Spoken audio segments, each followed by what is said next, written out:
Au sein d'Attaque Vendée d'accueillir Olivier Herchild pour cette conférence débat sur les GAFA et puis les algorithmes. C'est un sujet qui nous préoccupe beaucoup depuis quelques temps. Et puis, c'est en début d'année, j'ai lu un livre qui s'appelle L'Homme nu. On avait déjà eu effectivement une certaine inquiétude quand on voyait la puissance des algorithmes, mais c'était présenté souvent dans une volonté de traçabilité commerciale, ces algorithmes. Et puis petit à petit, on a parlé de la prédiction grâce à ces algorithmes. Et puis là, ce livre a été pour moi une forme de révélation, je vous le conseille d'ailleurs, avec le livre d'Olivier bien sûr. Puisque en fait, il retrace l'objectif, la volonté de ces géants du net. Et ma foi, ce qu'il révèle est fort inquiétant. Donc ce soir, c'est une réunion d'information sur ce thème. Olivier, je pense, va nous présenter ça en détail, quoi. Quel est leur pouvoir actuellement et quels sont leurs objectifs au final. Et puis, on va peut-être aussi pas être dans le morose complet, on va peut-être parler un peu des alternatives, des possibilités de contrer ce qui se passe. Ça va pas être facile, mais l'essentiel, déjà, c'est d'être informé. Donc je vais passer la parole à Olivier qui va se présenter, je pense que c'est le mieux. Merci. Donc bonsoir tout le monde, merci à Stéphane et à Attaque Vendée pour l'invitation. Alors, s'il y en a qui étaient venus ce soir pour repartir avec un livre, il va d'abord falloir que je vous présente mes excuses, puisque ça c'est la photo que m'a envoyé mon éditeur ce matin, puisqu'il a été sortir le livre, il a été chercher le livre chez l'imprimeur tout chaud, sauf que c'est à Paris et que du coup pour l'avoir à La Roche ce soir c'était un petit peu compliqué. Donc voilà, s'il y en a que ça intéresse, je vous expliquerai à la fin, ce sera la dimension commerciale de cette soirée, mais ce sera la seule. Les offres qu'on peut vous faire pour acquérir ce bel ouvrage. Voilà, donc l'idée c'était ce soir de vous raconter un petit peu le contenu de ce livre et d'essayer de voir effectivement, donc ça s'appelle l'appétit des géants, donc les géants c'est ce qu'on appelle les GAFAM, Google, Apple, Facebook, Amazon. Mais c'est aussi ce qu'on appelle maintenant les NATU. Alors NATU pour Netflix, Airbnb, donc Netflix les films, Airbnb les locations d'appartements, Tesla qui est cette grosse société qui fabrique notamment des voitures, qui est en pointe sur ce qu'on appelle les voitures autonomes et puis qui fait aussi tout à fait autre chose, qui est dirigée par un monsieur qui s'appelle Elon Musk, qui est un personnage de la Silicon Valley, qui a plein de projets pour aller conquérir la Lune, Mars, etc. Voilà. Donc un personnage assez étonnant. Donc Netflix, Airbnb, Tesla et Uber, NATU, qui est la société donc bien connue de taxi. Donc qu'est-ce que veulent ces sociétés commerciales-là et comment progressivement, c'est un petit peu la thèse du livre, elles sont en train, c'est bien parce que je parle avec un fond d'accordéon derrière, j'espère que vous appréciez la coloration musicale. Ce que veulent ces sociétés et comment elles sont en train petit à petit de se substituer en fait au rôle de l'État, c'est-à-dire dans des domaines régaliens, la santé, l'éducation, le transport et plein d'autres. Progressivement, elles occupent une place que l'État a renoncé à occuper ou qu'il occupait mal, et donc ça va changer un certain nombre effectivement de choses dans nos vies concrètes. Alors juste avant de démarrer, je voulais vous donner un petit mot, enfin vous dire un petit mot sur mon éditeur, parce que s'il n'arrive pas à fournir des bouquins à l'heure, il a quand même des particularités sur lesquelles je voulais attirer votre attention. C'est un éditeur un petit peu militant, ils ont un petit catalogue, ça s'appelle C&F Édition, pour Cigales et Fourmis Édition. Et ils ont développé une idée qu'ils appellent la licence édition équitable. Vous savez que dans le monde de l'édition, en général, à la fin, sur le prix de vente d'un livre, à l'auteur, il lui reste 2, 3%, 6% quand c'est une rockstar ou que c'est Amélie Nothomb, mais rarement plus. Et donc là, l'idée chez cet éditeur, c'est de rééquilibrer un petit peu la part de l'auteur et surtout quand ils fabriquent des livres numériques, parce que ce bouquin, il coûte 20 € en papier, mais il coûte 9 € en numérique. Et quand vous achetez un livre numérique, souvent, vous êtes empêché de faire plein de choses, parce que vous avez ce qu'on appelle dessus des DRM. Là, on est déjà dans le sujet, c'est-à-dire des systèmes de gestion des droits qui font que si vous l'achetez chez Amazon, vous pouvez le lire que sur des machines, des liseuses que vous avez aussi achetées chez Amazon. Puis vous ne pouvez pas le prêter, même si vous l'avez acheté chez Amazon, à plus de 2 ou 3 personnes, parce qu'après ça se bloque. Il faut le repayer. Donc c'est un petit peu embêtant. Et du coup, cet éditeur-là, dans tous les livres numériques qu'il développe, il met pas de DRM. C'est-à-dire vous achetez le bouquin une bonne fois et c'est comme un livre papier, vous en faites après ce que vous voulez. Voilà, donc cet éditeur c'est ça, et puis accessoirement, parce que je suis très mauvais commercial, donc je vais surtout parler des bouquins des autres, mais vous, si les questions et si le sujet du numérique vous intéresse, vous avez chez cet éditeur en papier et en numérique plein d'ouvrages intéressants sur... alors là on voit pas très bien, mais il y en a un qui s'appelle ici en haut la surveillance 2.2/ de Tristan Nitto, et qui est centré sur toutes les questions qu'on abordera aussi sûrement ce soir un petit peu, mais qui ont trait à la surveillance. Comment ces grandes sociétés nous surveillent, et surtout concrètement, au quotidien, qu'on soit fort en informatique ou pas du tout, qu'est-ce qu'on peut faire pour contrer ces logiques de surveillance. Voilà, puis il y a d'autres bouquins, un bouquin de Xavier Delaporte que certains d'entre vous connaissent peut-être, qui est chroniqueur sur France Culture, qui fait des chroniques sur le numérique, et toutes ces chroniques ont été réunies dans des bouquins. Voilà, puis il y a plein d'autres livres sur l'éducation à la citoyenneté du numérique. S'il y en a qui s'intéressent à l'histoire d'Internet et qui veulent comprendre pourquoi cet outil, qui peut apparaître parfois ultra-capitaliste, a quand même été inventé par des hippies à la fin des années 70, vous avez ce formidable livre là qui s'appelle... Le cercle démocratique de Fred Turner. Voilà, puis plein d'autres choses. S'il y en a qui ont des adolescents, vous avez celui-là qui est pas mal, Grandir connecté, qui va vous expliquer pourquoi ils passent du temps sur leur portable, pourquoi c'est pas si grave que ça, et pourquoi ça n'empêche pas quand même d'être un petit peu vigilant là-dessus. Alors, ce livre, il sort aujourd'hui, du coup, et effectivement, il est quand même un petit peu dans l'actualité, même s'il a été fabriqué il y a longtemps, puisque aujourd'hui, là, je vous ai mis 3 exemples, 3 articles. Le premier, ici en bas, 13 mai, c'est un article du New York Times qui s'alarme un petit peu de la mainmise que Google a sur le système éducatif dans sa globalité aux États-Unis, du primaire à l'université. Le deuxième article ici, toujours dans le New York Times, daté du 17 mai, c'est un article qui pose la question, enfin voilà, qui dit c'est Google et plus les États, plus les gouvernements qui sont en train de fabriquer pas simplement les technologies du futur, mais les infrastructures médicales, assurantielles, de transport du futur. Et ça pose un souci, puisque, a priori, quand l'État abandonne ce genre de compétences derrière, et qu'une société commerciale s'en empare, on ne peut pas avoir par rapport à elle les mêmes exigences que par rapport à un État. Et puis la dernier article qui m'a semblé cohérent avec ce que je vais vous raconter ce soir, c'est un article qui est paru aujourd'hui, on est le 20 je crois, je ne sais plus, ou hier, sur le nouveau secrétaire d'État du numérique du nouveau président, donc Mounir Mahjoubi, qui annonce qu'on va vers un État plateforme. Voilà, donc dans ce livre-là, en fait, moi je traite la question de ces GAFA comme autant de plateformes. Et avant d'entrer dans le détail et dans le vif du sujet, par rapport à ces enjeux-là, il y a un positionnement qui est où il faut choisir. C'est-à-dire, soit au départ on dit tout ce qui vient du numérique, c'est d'abord un outil d'asservissement, d'exploitation, c'est une entorse faite à nos libertés, puisqu'on se sert de ça pour nous surveiller, et donc on est dans une posture qui est celle d'un certain nombre d'auteurs. Là, j'en ai mis 2. Il y a Éric Sadin, qui est un philosophe, qui écrit beaucoup sur ce qu'il appelle la siliconisation du monde, et qui est vraiment dans une critique systématique et un petit peu catastrophiste du numérique. Tout est mauvais, tout est à jeter, on veut juste notre mal, on veut juste nous espionner. Ça, c'est une posture qui est aussi celle d'un philosophe qui s'appelle Alain Finkielkraut. Et puis à côté de ça, il y a la posture opposée, il y a les techno-enthousiastes, ceux qui expliquent que le numérique va nous sauver. Ça porte même un nom. Aux États-Unis, ils ont appelé ça le solutionnisme, c'est-à-dire le numérique a une solution à tout. Un problème, une application, vous appuyez sur un bouton et le problème est réglé. Et puis dans ce grand écart, tout contre ou tout pour, il y a une ligne où j'essaye de me situer, qui est un petit point d'équilibre, et qui dit que moi j'aime bien le numérique globalement, je trouve que c'est des outils formidables, mais qu'effectivement quand on aime bien ces outils, il faut aussi être capable de signaler ce qui dysfonctionne.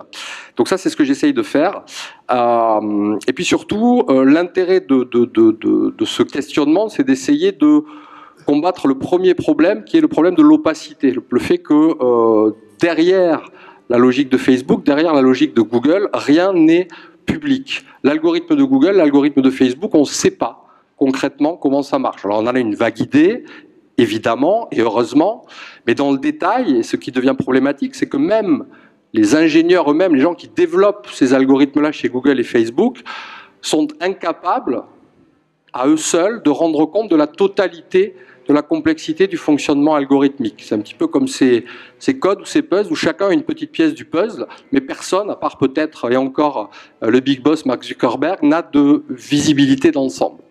Donc l'idée derrière, c'est qu'il faut à tout prix se bagarrer pour essayer de remettre de la transparence sur cette opacité, pour donner des outils à la société civile, aux gens, à nous tout simplement, pour essayer de mieux comprendre tout ça et éventuellement de poser les bonnes questions ou d'avoir une petite lumière qui s'allume quand on a l'impression que les choses partent un peu en vrille. Donc, au centre de ce livre, il y a la question finalement des plateformes.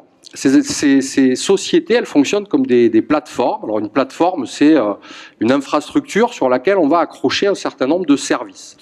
Google, au départ, c'était un moteur de recherche. Et puis c'est devenu une régie publicitaire. La totalité des revenus de Google aujourd'hui, 80% de son chiffre d'affaires, ça vient de sa régie publicitaire. Donc si on essaye de décrire l'activité économique de Google, c'est pas un moteur de recherche, c'est une régie publicitaire. Mais cette régie publicitaire, cette plateforme, elle agrège des services de vidéo, puisque Google a racheté YouTube. Elle agrège des services de publication en ligne, puisqu'il y a plein d'outils qui permettent de créer des blogs et qui ont été rachetés par Google.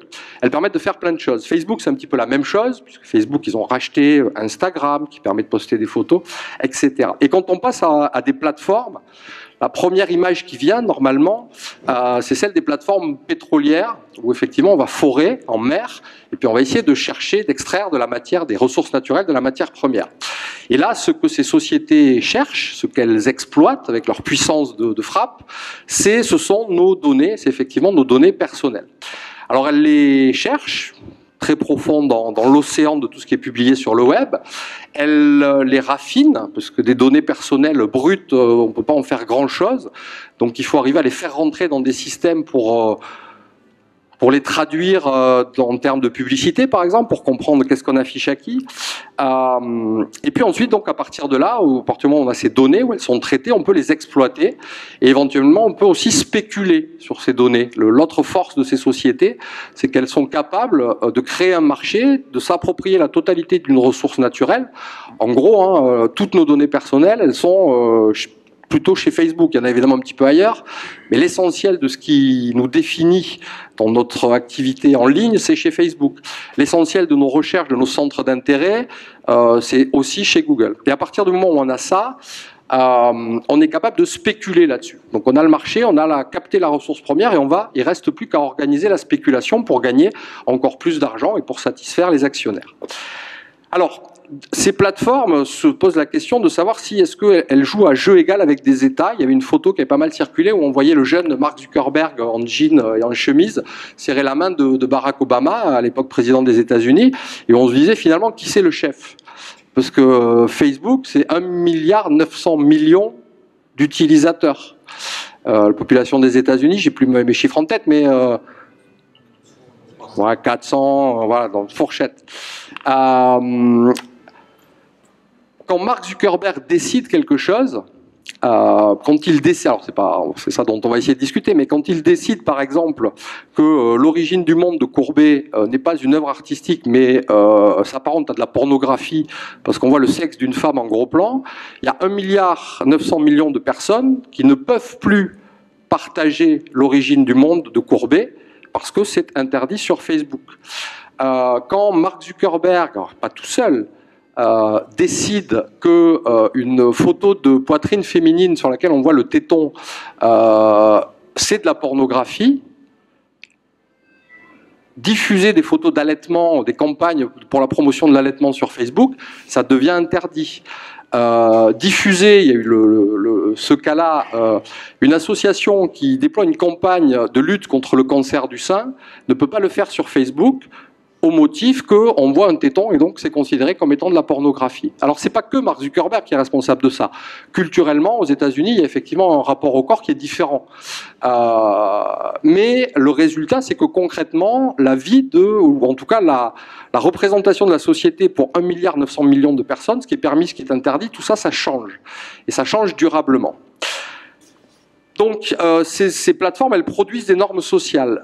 Ces plateformes, ce sont aussi des États parce qu'elles disposent d'infrastructures industrielles qui, d'habitude, caractérisent aussi la puissance publique et la puissance de l'État. Je ne sais pas si vous avez déjà vu des photos de ce qu'on appelle des data centers, qui sont ces immenses centres où on stocke des données.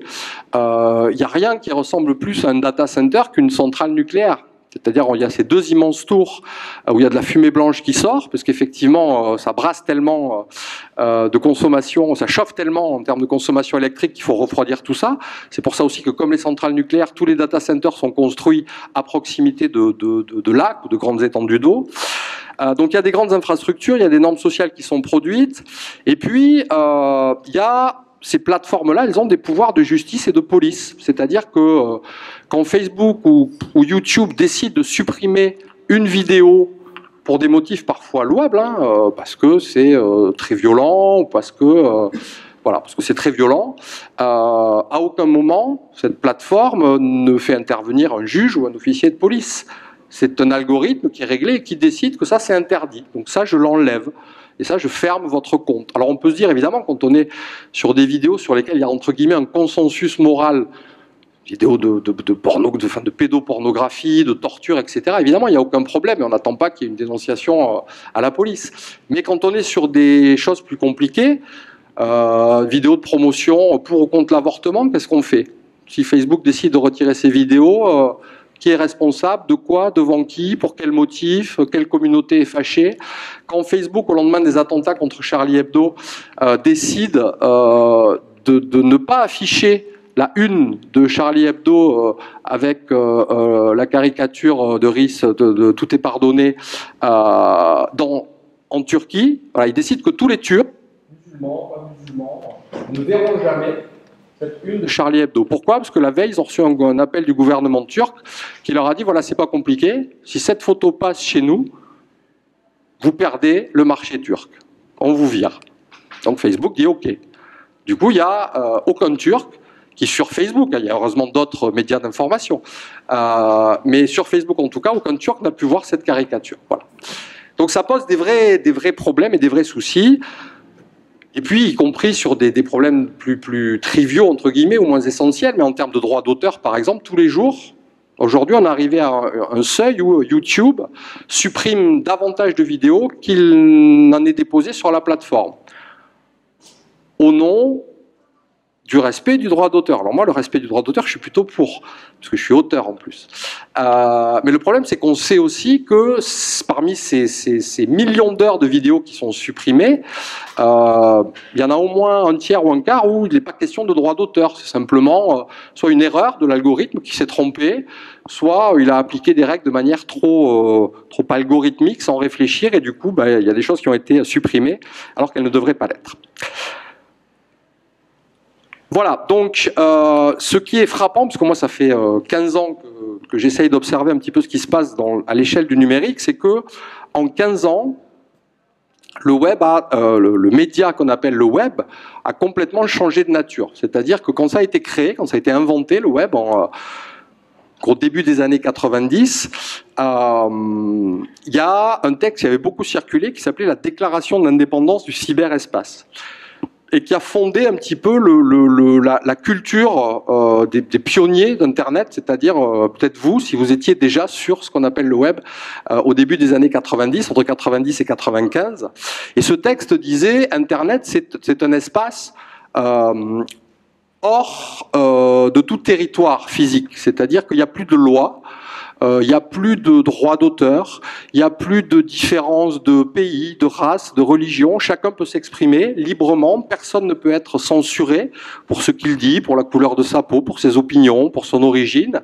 Et donc il y avait effectivement cette dimension utopique. Et en un petit peu moins de 20 ans, on a complètement basculé dans un truc qui reste encore formidable, parce qu'on peut faire quand même plein de choses avec ce machin qu'on appelle le web et ses plateformes, donc qui reste formidable, mais qui est essentiellement un monde de services qui est contrôlé par 4, 5, maximum 6 acteurs à l'échelle mondiale.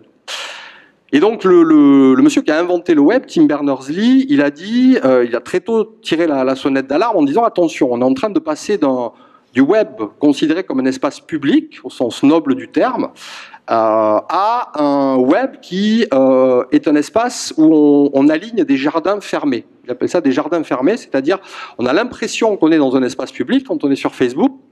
En fait, on est chez quelqu'un. On est chez Mark Zuckerberg, on est dans sa plateforme. Je crois que j'ai plus de... Si, ça y est. On est dans sa plateforme et du coup, on doit respecter les règles que donne Mark Zuckerberg. Quand vous allez vous balader dehors, ici, vous êtes dans un espace public, vous pouvez faire ce que vous voulez. Si vous voulez vous mettre tout nu, vous n'avez pas le droit, parce qu'il y a une loi qui est votée par des gens qu'a priori vous avez. Quand vous êtes chez Mark Zuckerberg, si Mark Zuckerberg décide que vous pouvez vous mettre tout nu, vous pouvez. Et vous ne serez pas hors la loi parce que vous êtes chez lui. Mais Mark Zuckerberg, il décide donc de plein de choses. Et on ne peut pas partager l'origine du monde, on ne peut pas partager la photo de la petite fille qui fuit les bombardements au Vietnam, parce que c'est une petite fille toute nue. Donc c'est de la pornographie. Et puis donc, du coup, ça pose plein de questions. Et puis ce qui a changé aussi, en termes d'outils, c'est qu'il y a 20 ans, on naviguait sur Internet. Il y avait un navigateur, et puis on se baladait, on cliquait, on tombait sur des trucs bizarroïdes parfois. Souvent on se perdait, souvent on trouvait des trucs qu'on ne cherchait pas. C'était parfois énervant, c'était quand même souvent rigolo et plutôt agréable. Aujourd'hui, on ne navigue plus sur le web, on consulte des applications sur nos smartphones. Et ça change complètement la donne. C'est pas qu'on perde quelque chose, parce qu'on fait plein de choses sur nos smartphones. Alors, parfois on joue à des jeux idiots, mais on fait aussi des trucs intéressants. Mais le problème, c'est qu'on n'est plus libre exactement de ce qu'on a envie de faire et de là où on a envie d'aller. On ne peut aller que dans cet espace très réduit qui a été défini, pensé et conçu par celui qui a développé l'application. Donc il y a une philosophe que j'aime bien qui s'appelle Michel Serres qui, pour décrire un petit peu tout ça, explique que finalement dans les technologies, ce qu'il faut regarder, c'est... il faut analyser ça comme quand vous êtes dans votre voiture. Est-ce que vous êtes en situation de conducteur ou en situation de passager? Quand vous êtes en situation de conducteur, tout va bien. C'est vous qui avez le volant, vous avez accès aux pédales, vous avez où vous voulez, vous freinez, vous avez le contrôle, vous pouvez vous planter et vous assumez. Et quand on commence à passer uniquement en position passager, ça devient un petit peu plus compliqué, un petit peu plus problématique. Et de fait, quand on regarde aujourd'hui, alors je vais juste rester sur Facebook, typiquement c'est un média... le média canapé. C'est-à-dire que sur Facebook, on est comme devant sa télé. On regarde défiler des informations sur un mur. Sur Google, au moins, on cherche au départ quelque chose. Donc il faut qu'il y ait un besoin, un désir, une volonté. Facebook, on s'assied, on est passif. Alors bien sûr, on peut commenter, on peut liker, on peut partager, on en reparlera après. Mais l'essentiel de notre rapport à ce média qu'est Facebook, c'est un rapport de passivité. Et du coup, on est passager, on ne contrôle pas, parce que ce n'est pas nous qui décidons de ce que l'algorithme choisit de nous afficher sur notre mur. Alors un petit peu, on décide un petit peu, puisque c'est en fonction de ce sur quoi on clique, des gens avec qui on interagit. Mais là aussi, pour être sûr, il faudrait qu'on connaisse toutes les règles de l'algorithme. Et personne ne les connaît. Et en plus, elles changent tout le temps, ces règles. Puisque justement, le jour où on s'approche trop près de la vérité, eh ben, la vérité change. Parce que si tout le monde connaît les règles, c'est plus Facebook le chef, c'est nous. Et ça, c'est pas supportable pour les gens qui développent ces outils-là. Voilà, donc dans ce bouquin, on parle aussi un petit peu de notions d'économie. Alors même si, alors je l'ai pas dit, mais en fait j'aurais dû peut-être commencer par là. Moi, en fait, je tiens un blog depuis plus de 10 ans maintenant, où je fais des petits billets, je chronique un petit peu l'actualité du numérique. Et du coup, dans ce livre-là, en fait, sur à peu près 2500 billets en 10 ans, on a choisi une cinquantaine d'articles que j'ai réécrits, qu'on a essayé de regrouper, de mettre ensemble, pour raconter un petit peu l'histoire du numérique au travers de ce qu'elle a de plus mouvant et de plus frappant.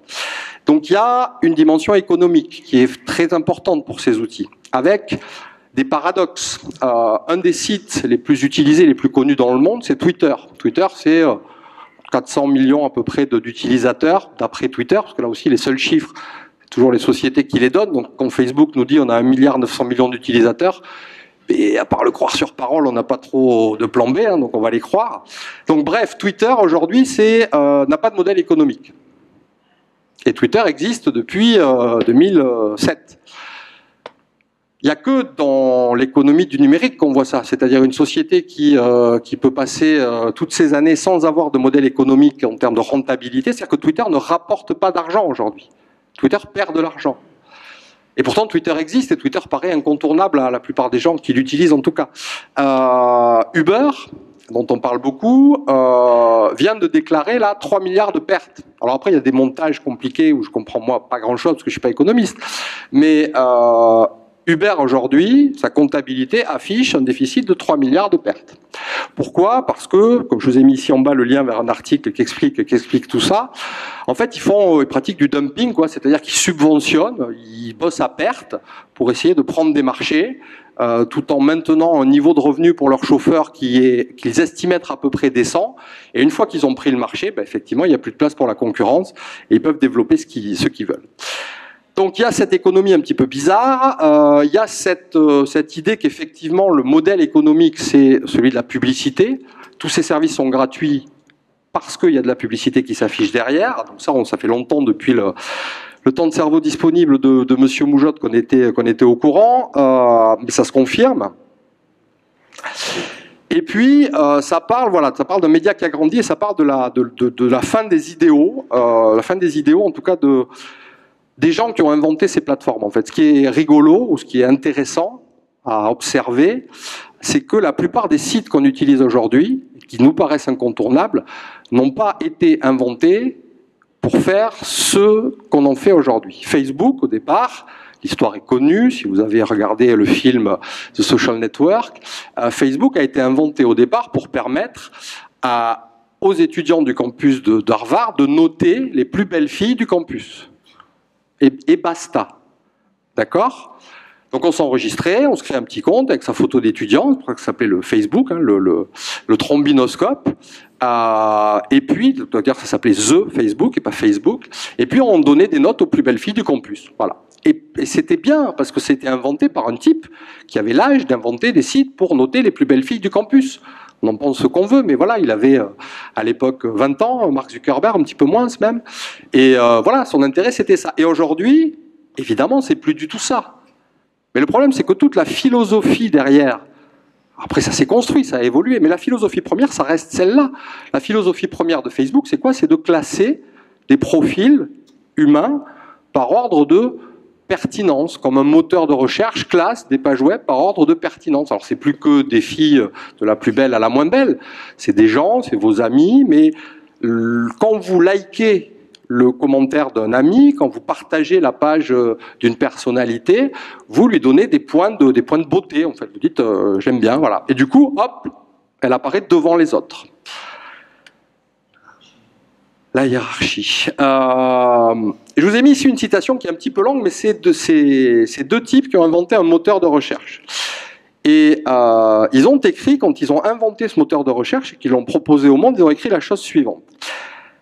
Ils étaient à l'époque, ils faisaient une thèse d'informatique et de mathématiques. Et ils ont dit, du point de vue de l'utilisateur, le meilleur moteur de recherche, c'est celui qui a le moins de publicité possible pour permettre aux gens de trouver ce qu'ils veulent.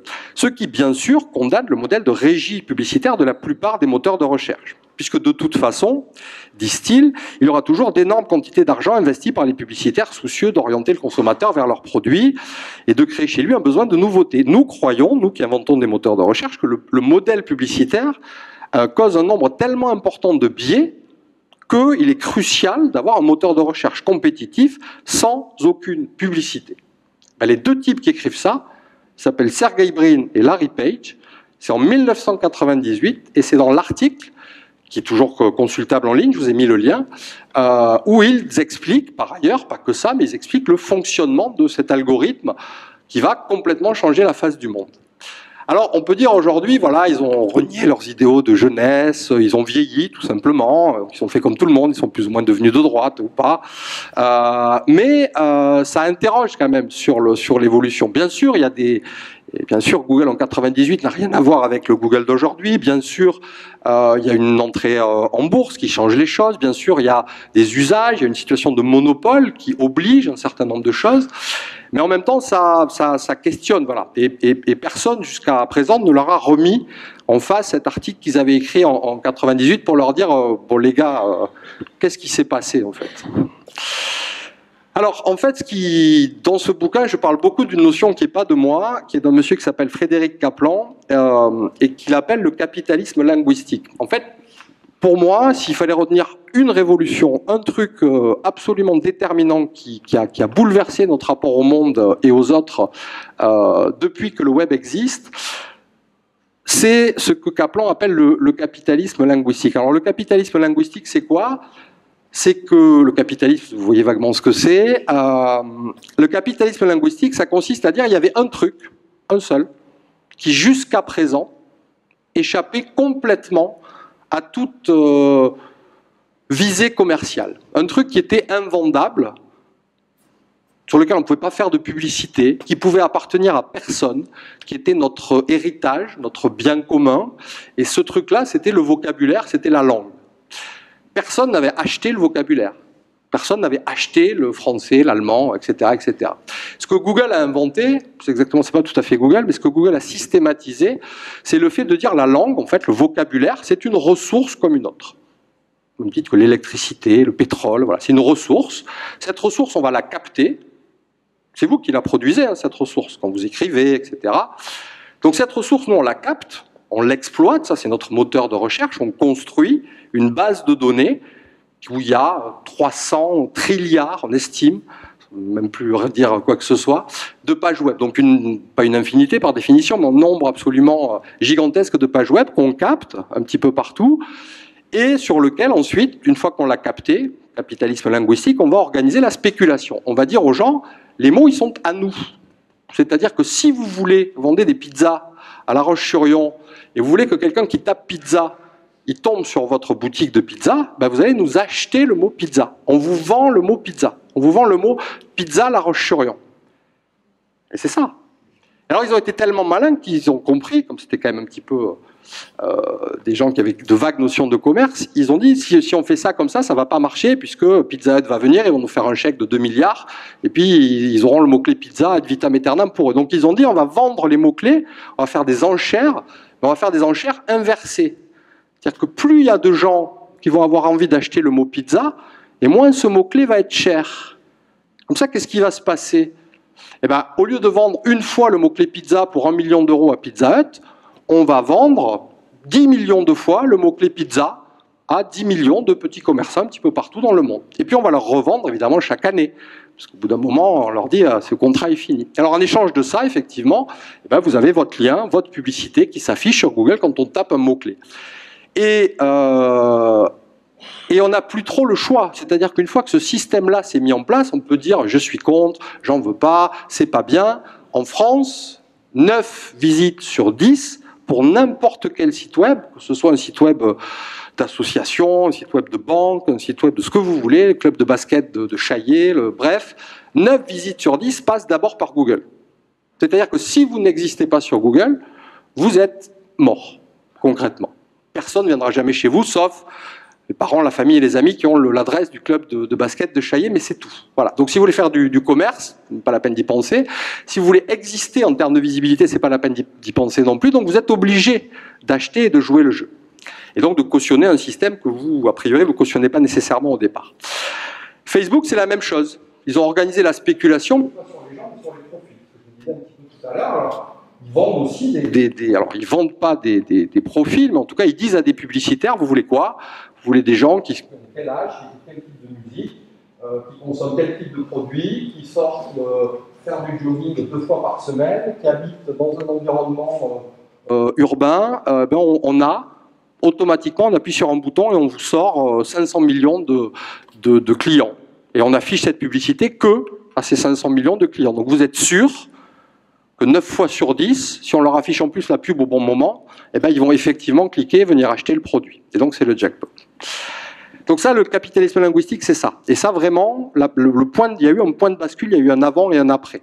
Entre le moment où... Et d'ailleurs, si Google n'avait pas inventé ça, eh ben Google aujourd'hui n'existerait plus. Puisqu'encore une fois, 99% de ses revenus, c'est ça. C'est des gens qui achètent des mots. Voilà, et puis donc dans ce bouquin, on parle de politique et d'idéologie, puisque ça aussi j'en ai un petit peu parlé tout à l'heure. La grande thèse qui traverse un petit peu tous ces billets, c'est que ces sociétés-là, leur projet, c'est devenu, ça ne l'était pas hein, au début, mais en tout cas c'est devenu un projet qui est d'abord un projet politique. Politique au sens, je vais organiser la vie de la cité, je vais gérer les infrastructures publiques et je vais déployer des services publics. Jusqu'à très récemment, ils s'en sont défendus. C'est-à-dire qu'à aucun moment, Google, Facebook, Twitter, etc., ont dit, nous, on veut faire de la politique. Ils ont toujours dit, nous sommes des plateformes qui vendons des services avec un modèle économique qui vous plaît ou qui vous plaît pas, mais qui est clair. Et puis, basta. Et puis, l'année dernière, suite aux élections aux États-Unis, il y a monsieur Mark Zuckerberg qui est un petit peu sorti du bois. C'est-à-dire qu'il a commencé à se comporter comme pourrait le faire un candidat en campagne. C'est-à-dire qu'il a publié, ce qu'il n'avait jamais fait jusque-là, des textes sur son compte Facebook, dans lesquels il abordait des questions qu'aborde normalement un chef d'État. Comment on améliore la santé et l'accès aux soins des gens, comment on améliore l'organisation du travail dans un territoire connecté. Et puis il a fait ce que font tous les présidents des États-Unis, c'est-à-dire que ce Mark Zuckerberg, qui a je ne sais plus quel âge aujourd'hui, mais qui est pas très vieux, et qui avait toujours dit que pour lui la religion c'était pas son problème en fait, il s'est mis à confesser qu'il était catholique et que la foi c'était très important pour lui. Et puis qu'il avait aussi des ascendances juives et que c'était fondamental. Et aux États-Unis, tous les politologues le savent, quand vous voulez commencer par être candidat, vous commencez par dire que la religion c'est important parce qu'à la fin ça va se finir avec la Bible et il va falloir dire un truc dessus. Donc, et puis il a commencé à faire le tour des États-Unis. Il a dit voilà, cette année, ma résolution de nouvelle année, alors les résolutions de nouvelle année de Mark Zuckerberg, c'est toujours assez sympa. L'année dernière, nous on arrête de fumer, ou on va courir, ou on perd du poids, tout ça. L'année dernière, Mark Zuckerberg, il a dit ma résolution c'est d'apprendre le mandarin en 1 an et de créer une intelligence artificielle un petit peu comme dans l'armure d'Iron Man, là, si vous avez vu le film, là, qui est Jarvis, qui gère tout dans la maison. Et en 1 an, il a fait ça. En 1 an, il a appris le mandarin, et il a mis une vidéo en ligne, après où il a développé, pas tout seul, hein, il y a une technologie d'intelligence artificielle qui gère la totalité de sa maison. Et puis cette année, il a dit, ma résolution cette année, c'est je vais faire le tour de tous les États des États-Unis, je vais rencontrer les gens, je vais échanger avec eux.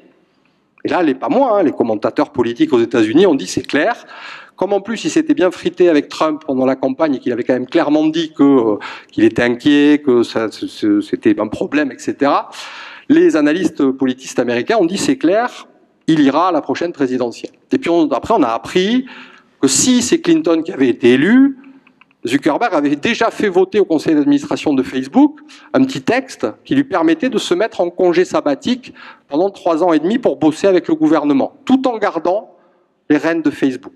Voilà. Donc, il paraît clair, après la vie c'est la vie, hein, mais il paraît clair qu'un jour ce garçon-là, cet homme-là fera campagne. Et puis, donc, je vous le disais, il y a aux États-Unis une dimension idéologique qui est très forte.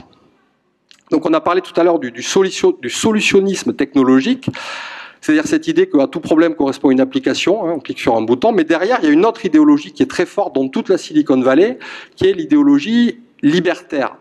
Alors, le libertarianisme, c'est pas le libéralisme, hein, le libertarianisme, c'est cette idée qu'on refuse en gros les ordres ou les contraintes et encore plus à partir du moment où ils émanent d'une puissance publique incarnée. Si c'est un État, une institution qui vous dit de faire ça, vous ne le faites pas. Et du coup, l'idée, c'est que l'idéologie libertaire est une idéologie sans État. Pour les libertariens, l'État est une nuisance, n'est pas capable de régler les problèmes de manière efficiente, efficace, rapide, à moindre coût, etc. Et ils disent, c'est pas grave, puisqu'il y a des sociétés commerciales qui sont capables de faire ça à la place de l'État. dans l'éducation, dans la santé, dans le transport, dans le travail. Là, je ne sais pas si vous avez vu, mais il y a quelques jours, Google a annoncé, ils avaient une grande conférence pour leurs développeurs, et ils ont dit on a un nouvel outil qui s'appelle Google Jobs. Alors Google Jobs, c'est simple, c'est la fin annoncée de Pôle emploi dans moins de 2 ans, et de tous les organismes apparentés dans le monde, puisque de la même manière que Uber s'est attaqué au secteur du transport autonome, et on le savait, Google et d'autres, mais là pour le coup c'est Google qui a dégainé le premier, sont en train de s'attaquer au secteur de l'emploi. Avec là aussi une idéologie qui est simple. Et pourquoi pas? Ils disent il y a un problème d'adéquation entre la demande et l'offre. Ça part dans tous les sens. Et ils disent nous, notre boulot, c'est quoi? Dans le moteur de recherche, une demande, c'est les mots-clés que vous déposez, on vous sort automatiquement l'offre qui correspond. Donc on va faire pareil pour le secteur de l'emploi. Alors derrière, on va mettre de l'intelligence artificielle, on va mettre des algorithmes un petit peu compliqués, mais on va résoudre, on va créer l'algorithme du plein emploi. L'idéologie, c'est un petit peu ça derrière. Peut-être que ça marchera, hein, parce que je pense qu'on a tous, ou qu'on connaît tous des gens qui ont été confrontés à ce qu'on va au minima qualifier de dysfonctionnement sur le secteur des offres d'emploi, et notamment avec Pôle emploi ou avant. Mais en tout cas, ça pose question. Et donc, de toute façon, il y a cette idée que ces sociétés-là, aujourd'hui, ne peuvent pas se permettre de ne pas avoir de projet politique. Parce que quand on a 1,8 milliard de gens qui, tous les jours, se connectent chez vous, pour discuter avec des amis, pour parler culture, pour parler politique, il faut forcément, à un moment donné, faire des choix. Ces choix, quand ils concernent 1,9 milliard de personnes, c'est forcément des choix politiques. C'est plus un choix pour est-ce que c'est elle la plus jolie du campus ou est-ce que c'est sa voisine. Idem pour Google. Pendant très longtemps, et là ça va bientôt être terminé, on avait l'habitude d'un moteur de recherche où on pose une question et on a une liste de réponses qui est biaisée, qui est orientée, parce qu'il y a de la pub, etc., mais qui reste une liste de réponses qui quand même globalement nous va bien, sinon on aurait tous arrêté d'utiliser Google, et dans laquelle on peut choisir.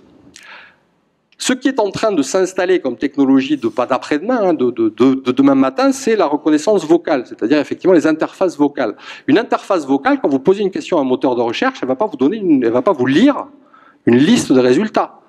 Elle va vous donner une réponse. Alors, comment la réponse va être choisie? Est-ce que c'est celui qui aura mis le plus de sous dans la régie publicitaire? Si vous tapez « je veux acheter une nouvelle voiture », voilà, est-ce qu'il y a des promos en ce moment sur les Fiat ou je sais pas quoi? Qui choisit? Est-ce que c'est transparent? Il n'y a pas de haute autorité de régulation des algorithmes, de la publicité, on ne sait pas. C'est du business, voilà. Et puis quand les règles du business ne rapportent plus assez d'argent, à Google, on change les règles. Par exemple, pendant très longtemps, ils ont fait un truc rigolo, pendant très longtemps sur Google, vous pouviez acheter donc des mots-clés, mais vous n'aviez pas le droit d'acheter les mots-clés de vos concurrents. Si vous étiez Toyota, vous pouviez pas acheter Renault comme mot-clé pour que les gens qui tapent Renault, ils se retrouvent sur un site de Toyota. Ça paraissait logique. Bon.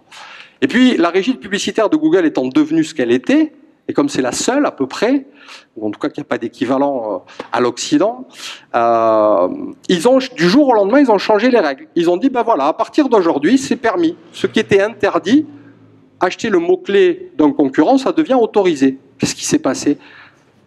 Tous les gens se sont dit, ben, moi, je ne vais pas le faire parce que je suis intègre, mais mon concurrent qui n'est pas du tout intègre, lui, il va le faire. Donc il faut que je le fasse, sinon je vais me faire avoir. Et du jour au lendemain, le marché des mots-clés qui était quasiment pas à saturation, mais a explosé, puisque tout le monde s'est mis à racheter 4 fois plus de mots-clés qu'avant, et du coup, la plupart des sociétés ont doublé, triplé, quadruplé le budget publicitaire qui tombait dans l'escarcelle de Google. Voilà. Alors, c'est pas des problèmes nouveaux, hein, c'est pour ça que je dis que moi, souvent, le numérique, c'est pas lui qui est la cause de tout, parce que ces situations de dumping, ces situations de monopole, ces situations de concurrence faussée, ça existait bien, c'est pas Google qui a inventé ça, voilà. Mais simplement, effectivement, ça prend des proportions parfois un petit peu problématiques. Voilà. Et puis, il y a dans ce bouquin, pour aller vite et pour qu'on ait le temps d'échanger un petit peu quand même, il y a aussi des questions sur sur des questions de société. Vous avez peut-être vu parler, vous avez peut-être entendu parler d'une histoire qui a défrayé un petit peu la chronique. Il y a eu un attentat aux États-Unis qui était l'attentat de San Bernardino, une tuerie, j'ai presque envie de dire classique malheureusement, un type qui débarque avec un fusil d'assaut et qui tire dans la foule. Il se trouve que ce type-là c'était un terroriste, il se trouve qu'il avait un iPhone avec lui. Et le FBI il a été abattu et puis on a trouvé son iPhone. Sur cet iPhone, le FBI a supposé qu'il pouvait y avoir des informations intéressantes sur les terroristes, voilà, ou sur son réseau, etc., etc. Et donc ils ont dit à Apple, il faut que vous nous aidiez à déverrouiller ce truc-là. Et je ne sais pas si vous avez un iPhone, mais vous savez que sur l'iPhone, vous avez un petit code, alors ça dépend de la version, mais vous avez 4 chiffres ou 6 chiffres, ça dépend, mais vous avez droit qu'à 10 essais. Et si vous vous plantez, au bout de 10, tout s'efface. Il n'y a plus rien. Ça se verrouille, voilà. Donc le FBI a dit à Apple, vous savez forcément comment on peut dépasser ces 10 essais. Parce que nous, on va essayer le FBI, mais si on se plante 10 fois, on perd les données. Donc ils ont demandé à Apple, dites-nous comment on fait. Et Apple a dit non. On ne veut pas. Et pourquoi vous ne voulez pas? Parce que si on fait ça, en fait, ils ont demandé de créer un logiciel qui permette d'aller au-delà des 10 tentatives. Et Apple a dit, mais si on fait ça, vous imaginez bien que dans un mois, toutes les entreprises terroristes, justement, auront ce logiciel et qu'on va mettre encore plus en danger la vie privée de nos utilisateurs. Donc, ils ont dit, l'iPhone, c'est un espace, finalement, dans une démocratie qui est totalement inviolable. Et ça pose quand même un souci. C'est-à-dire là, évidemment, encore une fois, on est sur un cas d'attentat terroriste, voilà. Mais l'idée, c'est est-ce qu'on peut vivre dans une société, il y a des endroits qui sont secrets et inviolables. Puis à un moment donné, il y a des juges avec des mandats de perquisition qui leur donnent le droit, parce qu'on est en démocratie, d'aller chercher là où normalement ils ne devraient pas pouvoir aller chercher. Dans nos chambres à coucher, dans les tréfonds de nos ordinateurs, etc., etc. Et là, on a une société commerciale qui, pour peut-être de bonnes raisons, dit non. Il y aura un espace totalement inviolable pour n'importe quelle société démocratique, à l'abri de tout pouvoir de justice et de police, c'est le contenu de votre iPhone. Personne d'autre que vous ne pourra aller regarder à l'intérieur. Alors voilà, quand c'est l'iPhone d'un terroriste, ça interroge. Quelques semaines après, ils n'ont pas de bol chez Apple, des fois en termes de com. Cette fois-ci, c'est une autre histoire, là aussi assez triste, où c'est un papa qui a son enfant qui était jeune et qui est décédé. L'adolescent qui est décédé, voilà. Et toutes ces photos, tous ces souvenirs, c'était sur son iPhone. Ce papa a fait une lettre à Apple en lui disant, voilà, c'est tout ce qui me reste, débloquez ça. Et évidemment, Apple a dit, non, en fait non, voilà. Donc ça pose question. Donc il y a des petites histoires comme ça. Il y en a une autre aussi. Alors c'est pas que des histoires rigolotes, hein, je m'excuse, mais vous vous souvenez peut-être de l'histoire d'Andreas Lubitz, ce pilote qui est en dépression, on l'a su après, et qui a craché son avion et qui a causé je ne sais plus combien de morts. Facebook, alors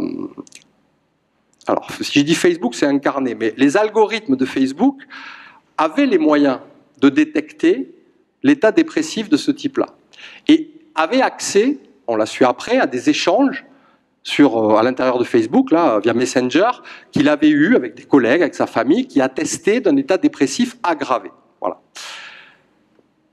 Qu'est-ce qu'on fait quand on a ça?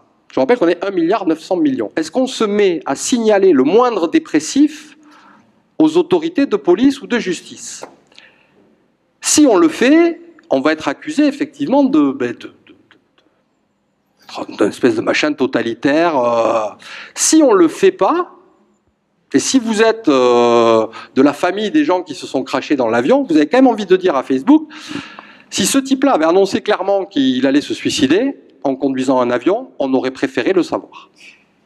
Voilà, juste ça. D'autant que, un mois après, parce que là aussi il y a une espèce de cynisme de l'actualité, un mois après ce drame, Facebook annonce qu'il déploie aux États-Unis, ça vient d'arriver en France, un outil de détection du suicide qui va vous permettre, si vous voyez un de vos amis qui poste un message un petit peu au bord du gouffre, qui va vous permettre d'alerter Facebook. Alors vous allez avoir un petit message qui va vous être envoyé automatiquement, qui va vous dire, voilà, il y a machin, machine qui vient de poster ça. Qu'est-ce que tu veux faire? Est-ce que tu veux le contacter? Est-ce que tu veux envoyer son numéro? Enfin, est-ce que tu veux qu'une association le contacte, etc., etc.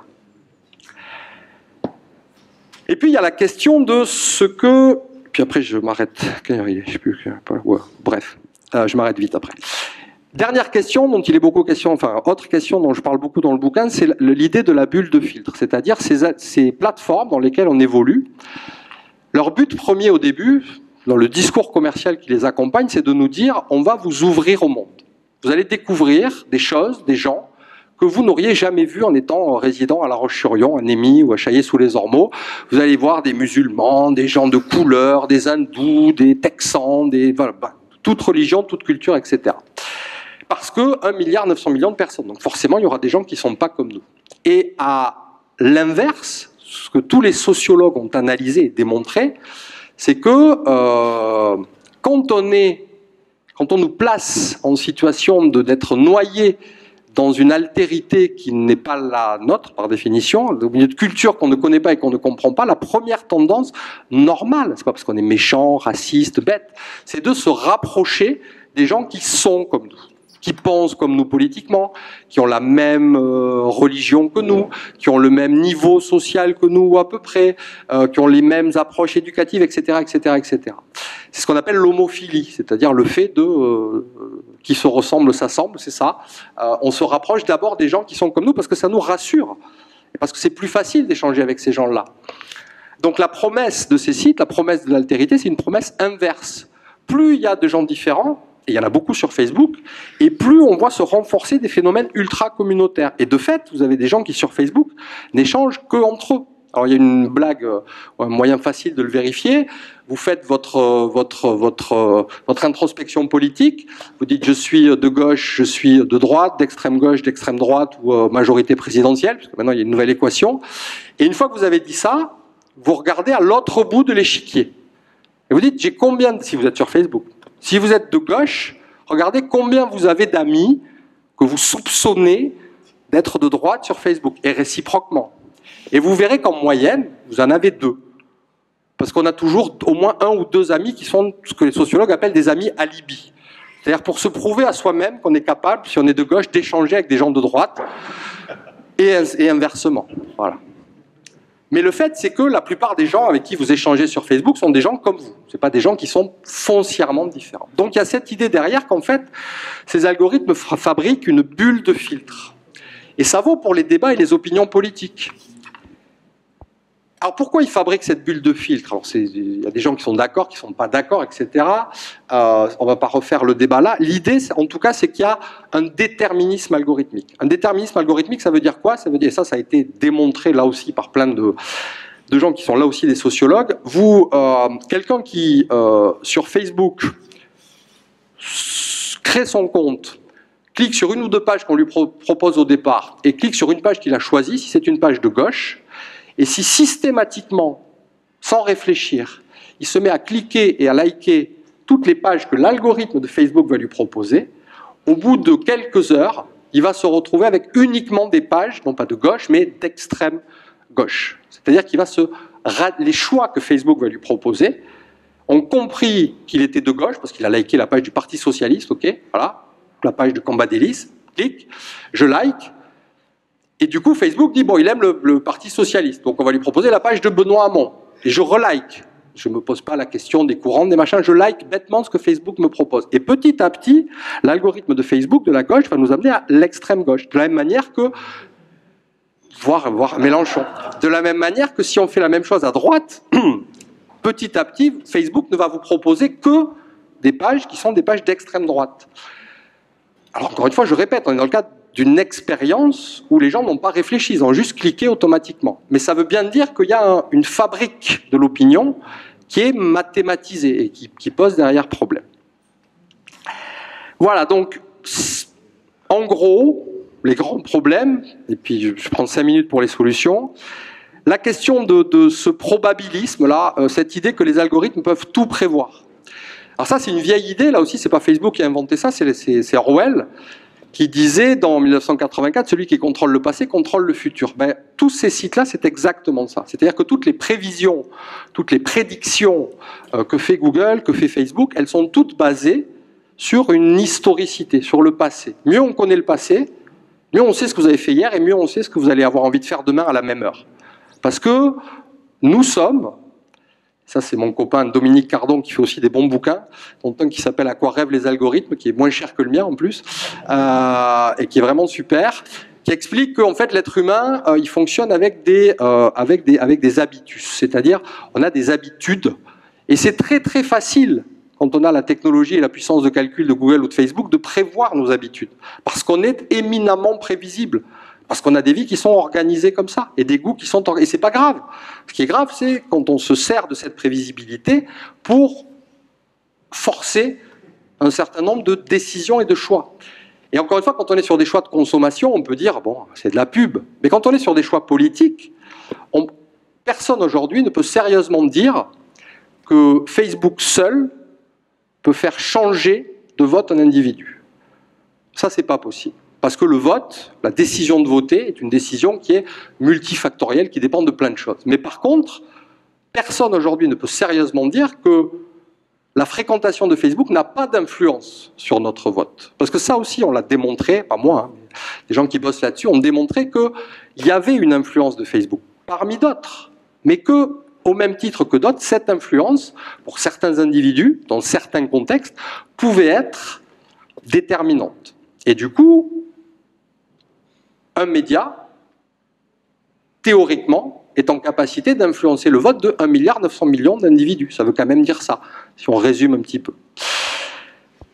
Alors économiquement, il y a aussi le problème de nos données personnelles. Alors ces données, il y a une métaphore facile, hein, c'est le texte de la Boétie sur les données de la servitude volontaire. Si ces sites-là prospèrent sur nos données, c'est d'abord parce qu'on accepte de leur donner nos données. Et pourquoi est-ce qu'on accepte ça? Parce qu'on n'est pas maso, on accepte ça parce que derrière, c'est pratique, ça va vite, c'est pas compliqué, c'est-à-dire que le coût cognitif est nul. Ça ne nous demande pas de réfléchir. Et nous, on adore ça. Parce qu'encore une fois, c'est pas qu'on est... C'est parce que c'est très confortable comme situation. C'est pour ça qu'on adore, qu'on nie tous regarder des séries débiles à la télé, mais qu'on adore tous regarder des émissions de temps en temps de télé-réalité ou des séries débiles, parce que ça nous repose. Quand Facebook a inventé le like, il a inventé le repos cognitif. Le like, c'est le truc qui vous permet de dire, avant, quand vous vouliez partager quelque chose avec des amis, c'était compliqué intellectuellement sur Internet, parce qu'il fallait connaître l'adresse de leur site, il fallait retrouver l'adresse HTTP machin, il fallait la copier à l'intérieur, par exemple, d'un logiciel de courrier électronique, il fallait mettre un petit texte avant-après, bonjour, au revoir, il fallait l'envoyer, etc.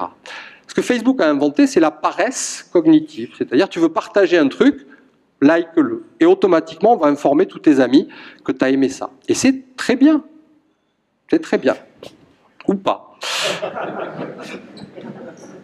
Alors après, il y a... Alors ça aussi, ceux qui sont sur Facebook l'ont vu apparaître, les autres forcément pas. Facebook s'est mis à dire, ben voilà, on va vous rajouter des émotions, parce que les gens partagent plein de choses, mais ce qui marche le mieux, ça tous les publicitaires le savent, c'est ce qu'on appelle la fabrique de la pulsion. C'est-à-dire qu'une publicité, c'est fait pour créer un désir non rationnel. Si je vous affiche, s'il fait 40 degrés, que vous êtes à la mi-temps d'un match de rugby entre Toulouse et Clermont, enfin Toulouse ça n'arrivera plus, pardon, mais et que là vous avez une publicité pour une bonne bière fraîche, c'est pas que vous rationalisez l'envie de boire une bière, c'est que on vient de fabriquer de la pulsion. Voilà. Donc la pulsion, commercialement, c'est ce qui marche le mieux. Et pour fabriquer du pulsionnel, c'est très simple, plus exactement c'est très compliqué, il faut être capable d'analyser et de jouer sur les émotions. Et pour jouer sur les émotions, Facebook a trouvé une ruse, qui est une vieille ruse, hein, qui avait été théorisée à la fin du 19e siècle par les premiers, les ancêtres des psychologues, qui ont dit il y a 6 émotions fondamentales dans la psyché, dans le fonctionnement psychologique d'un individu. La joie, la tristesse, la peur, la colère, le dégoût, la surprise. Et quand Facebook sort son bouton, ben vous avez les 6, à peu près. La joie, la colère, le dégoût, etc. Donc ils ont mis des boutons sur des théories psychologiques qui étaient très très anciennes, mais qui ont une puissance de frappe derrière considérable, parce qu'en termes d'analyse de ce qu'on fait sur Facebook, quand vous likez, ça vous est peut-être déjà malheureusement arrivé, mais des fois vous likez des trucs que vous n'aimez pas. Et vous likez pour dire je m'associe à toi, voilà. Donc c'est difficile de savoir si on like parce qu'on aime, ou parce qu'on soutient, ou parce que, etc. Donc ils ont inventé ça. Ils savent aussi... Ils ont rationalisé ce qu'on appelle la viralité. Pourquoi il y a des contenus qui se partagent beaucoup plus facilement que d'autres sur Facebook? Ça, c'est un sujet fascinant, pas ce soir à cette heure-ci, parce qu'on est fatigué, mais pourquoi est-ce que dès qu'il y a une vidéo sur des trucs dégueulasses dans des abattoirs, pourquoi est-ce que ça bat tous les records d'audience, enfin de viralité?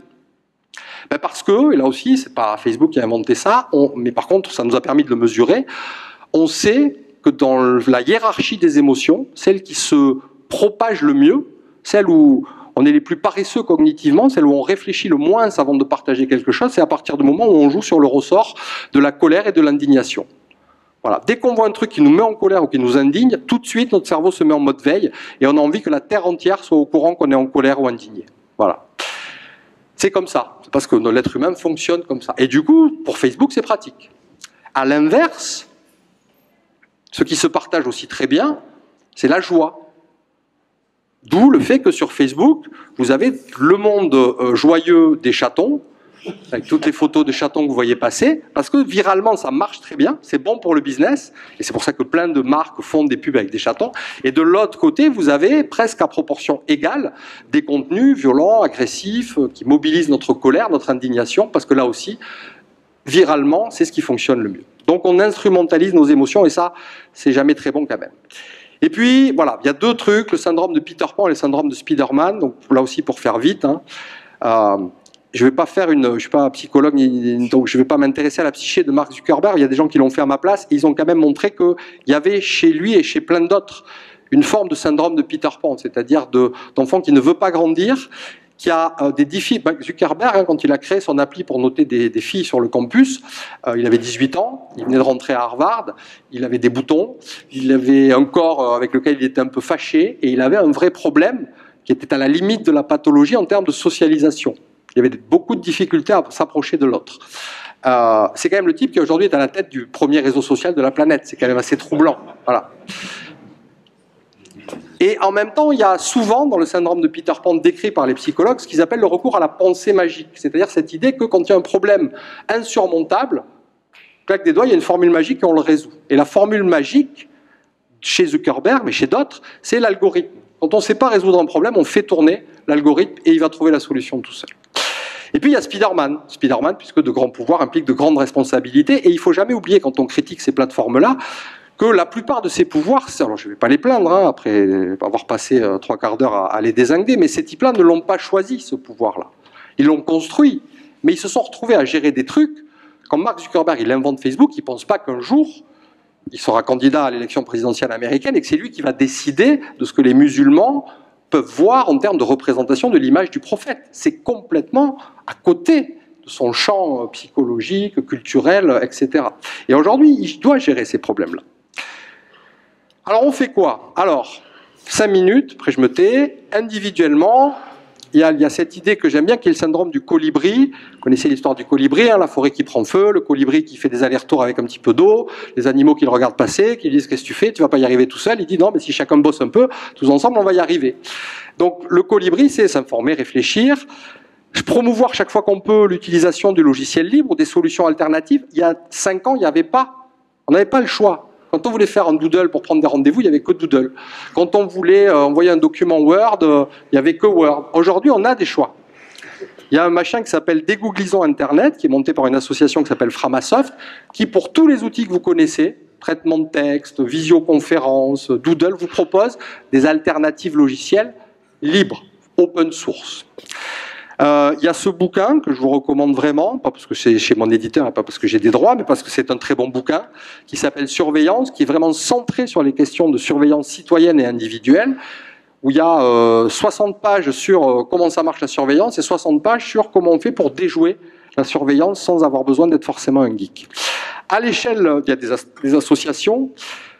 À l'échelle collective, alors il y a sur la question de la vie privée, il y a quelqu'un que j'aime bien, qui en plus a fait la préface du bouquin, c'est une deuxième bonne raison de l'acheter, qui s'appelle Antonio Casilli, qui est un chercheur, qui est spécialiste, sociologue lui, spécialiste des questions de ce qu'on appelle le digital labor, c'est-à-dire ce travail où on bosse sans avoir l'impression de travailler pour ces plateformes, et qui dit en fait la vie privée est devenue une affaire de négociation collective. C'est-à-dire que évidemment l'histoire de Facebook, c'est une succession d'entorses à notre vie privée. Mais souvent, Facebook a reculé. Facebook est revenu en arrière. Facebook n'a pas fait ce qu'il avait annoncé qu'il ferait. Il n'est pas allé aussi loin que ce qu'il avait dit. Et pourquoi? Parce que le talon d'Achille de ces sociétés, c'est nous. C'est l'image. C'est-à-dire que dès qu'ils sentent que la colère est en train de monter, ou qu'en termes d'image et de com, c'est pas bon pour eux, ils arrêtent tout de suite. Parce qu'autant ils ont eu 1,9 milliard d'utilisateurs, autant ils ne peuvent pas se permettre d'en perdre 200 millions ou 300 millions d'un coup. Et puis à l'échelle politique, il y a plein d'idées, alors là c'est un peu tard donc je ne vais pas y aller, mais toutes ces technologies-là, qui sont super invasives, super problématiques, on n'a pas le temps d'en parler, mais l'intelligence artificielle, on en parle beaucoup, il y a beaucoup de mythes et de fantasmes, mais il y a aussi des vrais bouleversements qui arrivent derrière tout ça. Le type dont il y a le nom là, Yann LeCun, qui est chef du labo d'intelligence artificielle chez Facebook, et qui a aidé Marc à développer son programme Jarvis pour gérer sa maison, là, c'est un type qui a été formé dans une université française. Tous les techniciens, tous les gens qui développent ces outils, des ingénieurs de chez Facebook, ou d'ailleurs chez Google, etc., ils viennent tous d'universités publiques. Ça doit interroger aussi sur la capacité de la puissance publique à, pas simplement, il ne s'agit pas de garder ces gens-là, de leur interdire d'aller bosser dans le privé, ce n'est pas la question. La question c'est quelle est la place, le niveau que se fixe la recherche publique pour que, quand ces technologies se développent, on ait les moyens, effectivement, de temps en temps, de dire ben ça c'est une technologie que oui, pourquoi pas, après tout, tant pis, soyons marxistes jusqu'au bout, on pourrait nationaliser certaines technologies. À un moment donné, la nationalisation dans l'histoire des idées, politiques, économiques, peut être d'accord, pas d'accord, ça s'est présenté, on l'a fait, parfois ça a marché, parfois ça a moins bien marché. Là, on est sur des secteurs, le transport, la santé, l'éducation, le travail, les offres d'emploi, c'est pas rien. Si c'est des sociétés privées qui gèrent ça, ça ne veut pas dire qu'elles vont tout faire mal, parce que souvent elles font les choses parfois mieux, mais ça veut dire que si ça part en sucette, on n'a plus aucun moyen de vérifier. Et surtout, on n'a plus aucun plan B. Puisque une fois que ça a basculé, le mouvement de balancier, là, il n'y en a pas par contre. Là, et ça, on le sait, historiquement, sociologiquement, culturellement. Quand ça a été privatisé, ça ne revient quasiment jamais dans le public. Voilà. Donc sur des questions régaliennes, politiques, il faut à tout prix se poser en tout cas ces questions. Donc la question qui était posée au début, c'était est-ce que les GAFA et les Big Data vont contrôler nos vies? La réponse, c'est à vous de voir. Il y a une idée que j'aime bien, c'est qui permet là aussi d'avoir des petits outils cognitifs faciles et simples à utiliser pour mesurer notre rapport aux technologies. C'est si demain on me supprime cette technologie, qu'est-ce que je perds? Si je perds beaucoup, ça veut dire que cette technologie elle est vraiment importante pour moi.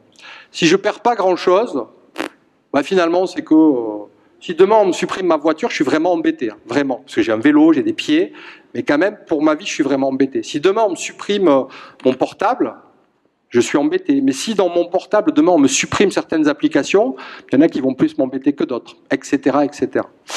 Et donc, voilà, évidemment, on est à la fois le problème et la solution, mais ça, en même temps, c'est assez classique et ça n'avance pas trop. Alors, là, le moment commercial que vous attendiez.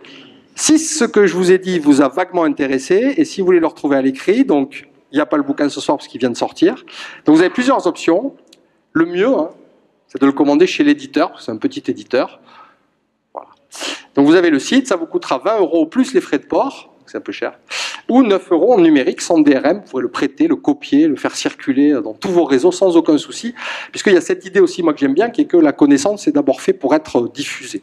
Voilà. Et que quand en plus on a la chance d'avoir à côté de ça un métier qui ne nécessite pas qu'on vive de ses droits d'auteur, il n'y a vraiment pas de raison qu'on essaye d'empêcher cette diffusion. Vous pouvez aussi le commander chez votre libraire de quartier, il faudra simplement un petit peu de temps, qu'il le fasse venir, mais vous ne paierez pas les frais de port. Puis de temps en temps, il faudra lui faire une petite piqûre de rappel, parce que les libraires, comme ils ont beaucoup de bouquins à commander partout, des fois ils oublient quand c'est des petites maisons d'édition. Voilà. Et puis sinon, donc, si vraiment vous voulez en exclusivité, parce que même moi je ne l'ai pas vu encore, hein, je ne l'ai pas eu entre les mains, donc vous pouvez ce soir me laisser un chèque et votre adresse, ou du liquide, et je m'engage devant témoin. Enfin, mon éditeur s'est engagé devant témoin demain matin à faire partir vos exemplaires en vous offrant les frais de port. Voilà, donc 20 €. Voilà, et donc si vraiment vous y tenez, vous pouvez aussi évidemment l'acheter à partir de mardi ou mercredi chez Amazon. Et bien voyez, alors je vais finir là-dessus, mais c'est parce que c'est rigolo, parce que c'est le cœur du sujet finalement. Hervé Lecronier, là, qui est mon éditeur et qui est un ami, évidemment, vous avez compris que dans le rapide portrait que je vous en ai fait, il n'est pas très fan d'Amazon. Voilà. Parce que ça ne correspond pas trop à ses principes. Et en tant qu'éditeur, il a besoin de vivre. Voilà. Et il publie des livres qui sont pas tous des best-sellers, enfin, sauf celui-là qui va en devenir un bientôt, mais l'essentiel de ses ventes, ce qui lui permet de vivre, ce qui lui permet de publier ce genre de livre, pas à perte, de continuer à faire son boulot, vient de chez Amazon. Donc le paradoxe aussi, il est là. C'est-à-dire qu'il y a un point d'équilibre qui est toujours difficile à trouver et que c'est à chacun de faire sa part de colibri. Voilà, merci beaucoup pour votre attention. Puis bien sûr, on peut discuter maintenant et échanger.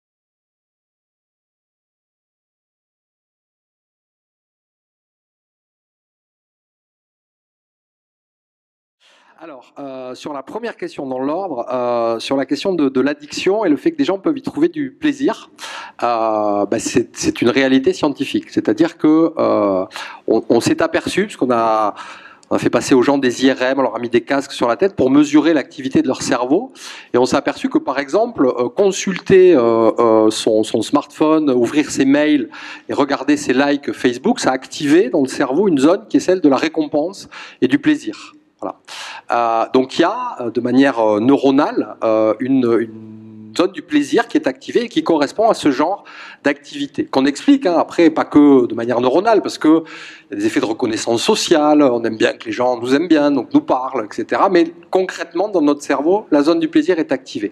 Et puis, parce que ça suffit jamais, ces sociétés qui savent ça, elles déploient des ruses, des manières... Il y a à Stanford, une université aux États-Unis, où il passe beaucoup des ingénieurs qui développent tous ces sites-là. Le point commun de tous ces ingénieurs, c'est qu'ils ont tous suivi un cours qui a un joli nom, c'est un cours de persuasion technologique. C'est-à-dire, on leur apprend, comme on apprend à des prestidigitateurs, à fabriquer des tours de magie numériques, à faire en sorte que vous ayez envie de cliquer là, ou que vous ne puissiez pas quitter facilement une application pour que vous passiez plus de temps à l'intérieur. Donc, il y a cette fabrique aussi technique de l'addiction. Et puis, il y a ensuite ce qui s'appelle aussi de manière assez classique, ce qu'on appelle la FOMO, Fear of Missing Out, la peur de manquer quelque chose, qui est une addiction qu'on auto-entretient.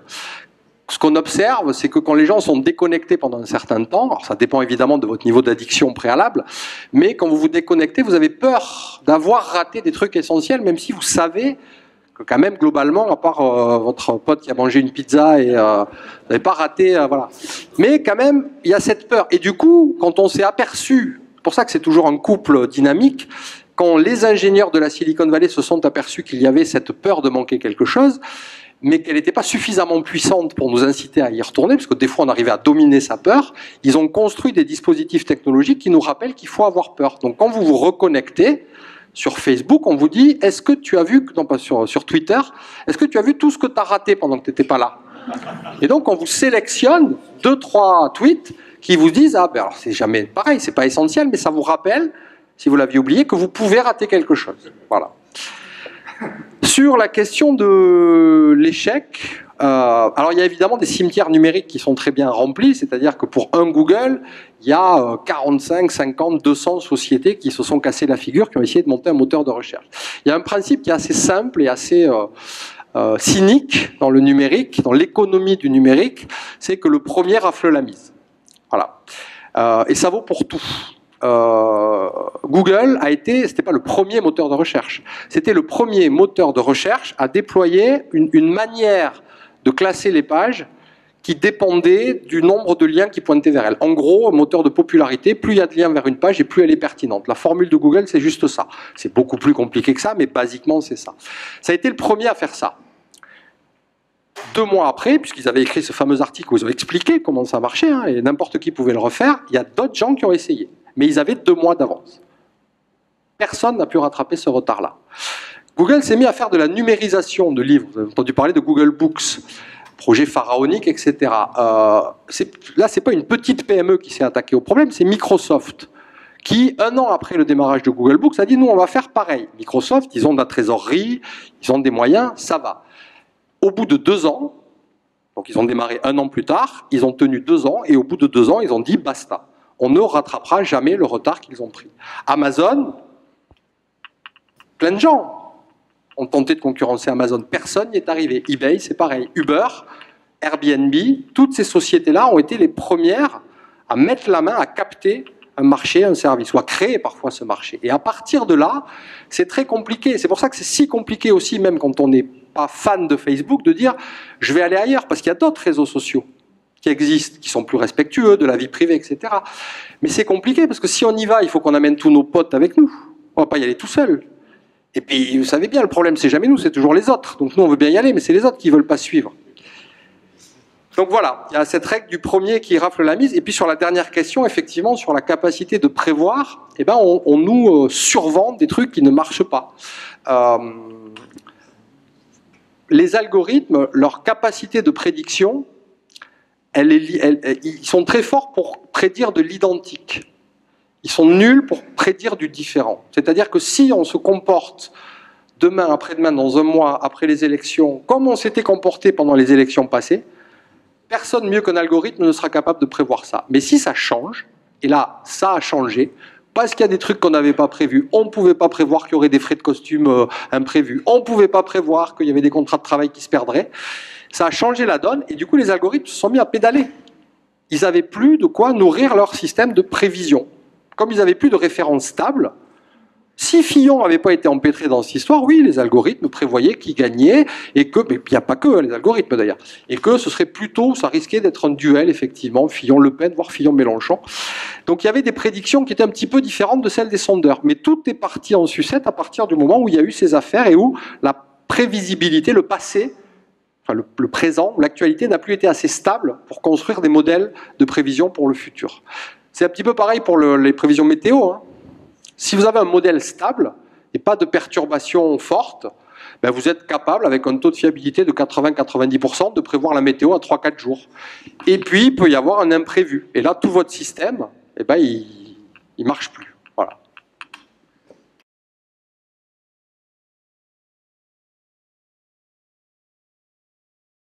Alors, dans l'ordre, toujours. Alors, est-ce que l'individu est devenu une marchandise?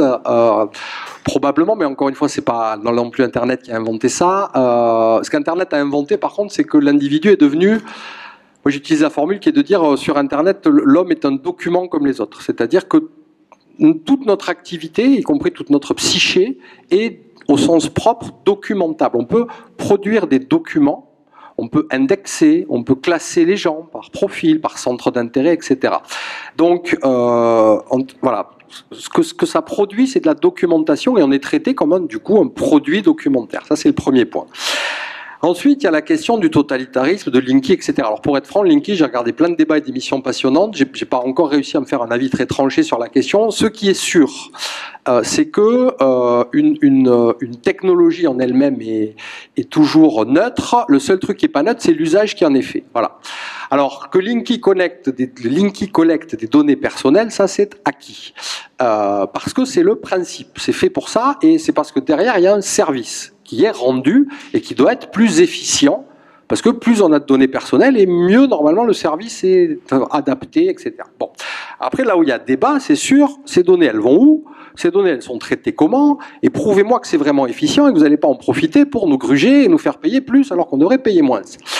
Donc la question, la seule à poser, mais elle est vitale, c'est la question des contre-pouvoirs. Est-ce qu'il y a des gens qui sont en capacité de débarquer chez Linky, de dire bonjour, je viens, ouvrez-moi la boîte noire, comment ça marche, les données elles sont où, vous les envoyez à qui, vous en avez fait quoi, prouvez-moi par A plus B que c'est dans une logique qui vise à réduire, c'est ça l'argumentaire.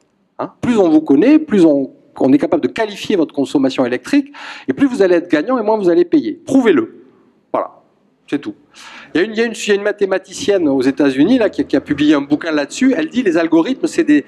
Alors en français, c'est intraduisible. Elle dit c'est weapons of math destructions. Donc c'est pas des armes de destruction massive, c'est des armes de destruction matheuses ou mathématiques. Il faut toujours, elle dit, il faut toujours qu'il y ait des gens mais pas à moi, pas à vous, des autorités compétentes qui peuvent débarquer et dire « prouvez-moi que ça marche ». Vous me dites que votre algorithme, pour affecter des crédits, dans les banques, on utilise beaucoup d'algorithmes pour décider de la capacité d'emprunt des gens. Prouvez-moi que cet algorithme ne produit pas de biais. Prouvez-moi que si je suis noir, musulman, que j'ai eu telle ou telle maladie, prouvez-moi qu'il ne va pas y avoir de discrimination dans votre algorithme. Et là, c'est compliqué. Et là, ça revient à poser des bonnes questions parce que on peut, en tout cas, chaque fois qu'on l'a fait, on a prouvé exactement l'inverse. C'est-à-dire, on a prouvé, pas parce que les algorithmes sont méchants, parce qu'ils sont programmés par des gens et qui sont au service d'un objectif. Si l'objectif c'est de rendre service à l'humanité, eh ben, l'algorithme ne va pas fonctionner pareil que si l'objectif c'est de ramener plus d'argent à la banque ou à l'assurance. Voilà, c'est aussi simple que ça. Simplement, à un moment donné, là où on est un peu perdu et là où c'est compliqué et problématique, c'est que plus personne, parfois même chez ces sociétés elles-mêmes, n'est en capacité d'ouvrir la boîte noire et de dire voilà, ça marche comme ça. Il y a des algorithmes, on le sait, qui sont racistes ou qui produisent des biais racistes. C'est pas parce que l'algorithme lui-même est raciste. C'est parce qu'on l'a programmé en lui donnant des critères qui font que ce racisme, qui parfois latent, il va être systématisé par l'algorithme, augmenté par l'algorithme au final. Voilà. Donc c'est pour ça qu'il faut toujours pouvoir ouvrir les boîtes noires. Donc ça, c'est pour la première question. La deuxième question, c'était... Alors, c'était pas une question, mais sur les digital natives, d'abord, ça n'existe pas. Il y a une formule qui n'est pas de moi, mais qui dit... cette idée qu'il y aurait des natifs du numérique qui seraient capables spontanément d'utiliser des ordinateurs et Facebook, c'est débile, puisque nous, enfin, nos parents, c'est la génération de l'automobile, et c'est pas pour autant qu'on est né en sachant conduire. Voilà. Donc la génération d'Internet n'est pas née en sachant utiliser Internet. C'est un outil, ça s'apprend. Et puis sur la question qui était la question des réponses toutes faites et de l'imprévisibilité.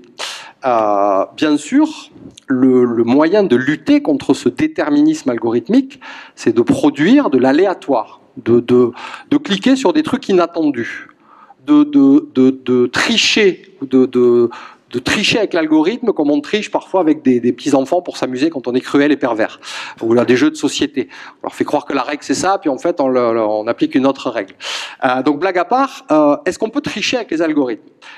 À l'époque de Google, ou à l'époque, en tout cas, il y a quelques années en arrière chez Google, on pouvait tricher avec l'algorithme. On savait comment l'algorithme fonctionnait.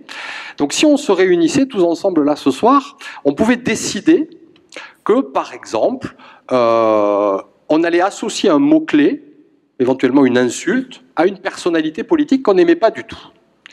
Et du coup, on allait tous se mettre en même temps à créer, depuis notre site, notre blog, un lien vers la page de cette personnalité. Et le lien, le truc sur lequel on clique, ce serait cette insulte. Et bien, en quelques heures, l'algorithme de Google aurait reconnu ça, il aurait interprété ça, et donc chaque fois que quelqu'un va taper cette insulte, on va le renvoyer vers la page de cette personnalité, parce que c'est ce qui semble pour l'algorithme la caractériser. Donc ceux qui ont fait les frais de ça, c'était George Bush, président des États-Unis à l'époque. Quand on tapait Miserable Failure, qui veut dire en gros lamentable crétin, on tombait sur, en premier résultat sur Google, page officielle de la Maison Blanche avec la bio de George Bush. En France, Nicolas Sarkozy s'est fait piéger avec une requête un petit peu, c'était trou du cul. Quand on tapait trou du cul, en 1, on tombait sur la bio de Sarkozy sur le site de l'Élysée. C'était un peu embêtant. Parce qu'on avait triché avec l'algorithme. Alors, bon, c'est rigolo, voilà. Mais quand même, ça ne les a pas trop fait rire, ni Bush, ni Sarkozy. Donc, effectivement, le lendemain, ils ont passé un petit coup de fil à Google et ils ont dit, bon, on arrête. Mais là, chez Google, ils étaient coincés. Parce qu'ils avaient toujours dit, c'est qu'un algorithme qui calcule. Jamais il y a d'intervention humaine. C'est vrai. C'est que l'algorithme qui calcule. Mais du coup, si tu sais comment marche l'algorithme, tu peux le biaiser. Alors là, c'était rigolo, éventuellement, ça dépend du style d'humour qu'on a et de ses opinions politiques. Mais le problème, c'est qu'on peut le biaiser pour plein d'autres choses. Si on veut biaiser, si on est une association un lobby religieux anti-avortement, c'est très facile de biaiser l'algorithme de Google pour faire en sorte qu'il y ait uniquement des sites anti-avortement qui remontent quand quelqu'un tape une requête sur l'IVG. Et il y a eu un projet de loi, et il y a eu des débats là-dessus. Donc Google, c'était la génération des algorithmes compliqués avec lesquels on pouvait encore tricher. Et puis est arrivé Facebook. Tricher avec Facebook, avec l'algorithme de Facebook, c'est pas possible. Alors avec Google non plus, puisque depuis qu'il y a eu ces histoires avec Sarkozy et Bush, ils ont enlevé à la main les pages problématiques. Voilà. Mais tricher avec Facebook, c'est pas possible. Si moi je m'inscris sur Facebook en disant que je suis noir, homosexuel, que j'ai 70 ans et que je suis d'extrême droite, Facebook me reconnaîtra. C'est-à-dire il saura que je ne suis pas noir, que je ne suis pas homosexuel, que je ne suis pas d'extrême droite et que je n'ai pas 70 ans. Même si j'ai explicitement déclaré ça.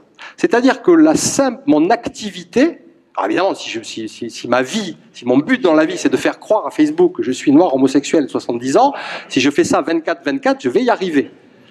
Mais si je triche avec l'algorithme, au début, que je lui donne des fausses informations, que j'essaye de casser son système de prévisibilité, et qu'ensuite, par inadvertance, je me comporte normalement, et ben l'algorithme, il me remet à la bonne case au bon endroit. Il est capable de faire ça. Et on l'a vu notamment, parce qu'il y a c'est pour ça que je cite cet exemple-là, il y a plein de communautés et de minorités, notamment les communautés LGBT, qui, pour des raisons que vous imaginez bien, s'inscrivaient sur Facebook, mais ne pouvaient pas dire je suis lesbien, gay, trans, etc. Et Facebook arrivait à détecter ça, parce que évidemment elles avaient échangé avec un ami trans sur Messenger, donc bizarrement elles voyaient s'afficher des publicités adaptées, etc., etc. Donc on ne peut plus tricher avec ces algorithmes, et donc on ne peut plus casser, c'est plus difficile de casser leur système de prévisibilité, et ça c'est un énorme problème. Mais le seul moyen effectivement, ça reste d'essayer de jouer avec, c'est-à-dire de temps en temps de cliquer sur des trucs auxquels l'algorithme ne s'attend pas. Mais on n'a pas non plus que ça à faire. Donc au bout d'un moment, on se fait choper par la police de la normalité qui nous dit ben non, toi tu vas cliquer là parce que tu es comme ça en fait.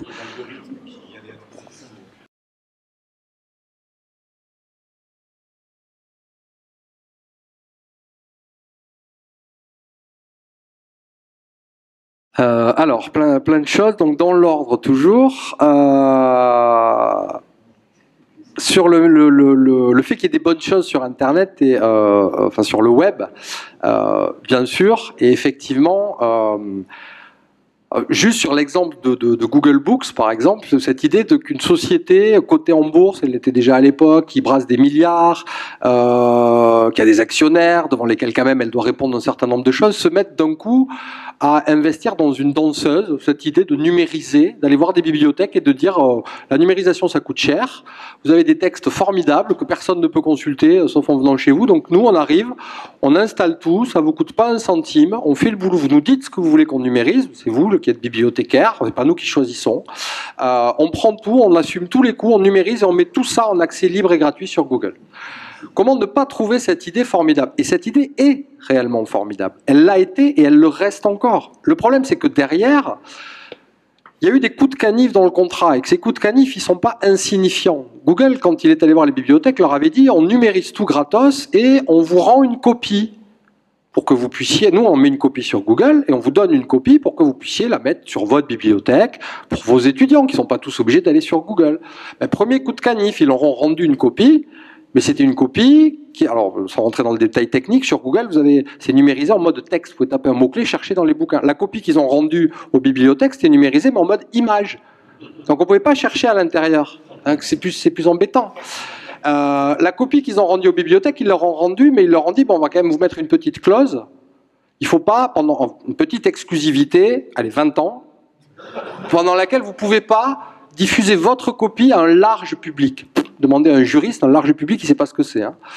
Et donc les bibliothèques se sont retrouvées coincées. Parce qu'évidemment, elles ne pouvaient pas dire non. Elles ne pouvaient pas dire non parce que c'est leur métier de rendre la connaissance accessible et qu'elles savaient que Google allait le faire. Elles ne pouvaient pas dire non parce qu'elles auraient adoré avoir les sous de la puissance publique qui leur auraient permis de faire ça, mais elles savaient qu'elles ne les auraient jamais. Donc comment vous négociez dans ces cas-là? Vous ne négociez pas, vous y allez. Et vous acceptez les coups de canif. Alors le premier coup de canif, c'était ça. Le deuxième, c'était de dire, vous verrez, il n'y aura jamais de publicité sur les livres. Parce qu'on ne vend pas des livres comme on vend des boîtes de cassoulet. Bon, ben, un an après, il y avait de la pub. Pas dans les livres. À côté. Voilà. Bon. Et puis, demain, il y en aura peut-être dedans. Donc il y a tous ces coups de canif. Et il n'en reste pas moins qu'au final, il y a Google Books et qu'il y a des trésors qui ne sont que dans Google Books. Il y a YouTube. Sur YouTube, on peut penser ce qu'on veut de YouTube. Il y a des trésors patrimoniaux. Il y a un type qui s'appelle je ne sais plus comment, qui, au début des années 70, a fait le tour de tous les États du Sud des États-Unis et qui a enregistré les derniers vieux bluesmen, esclaves sur leur guitare.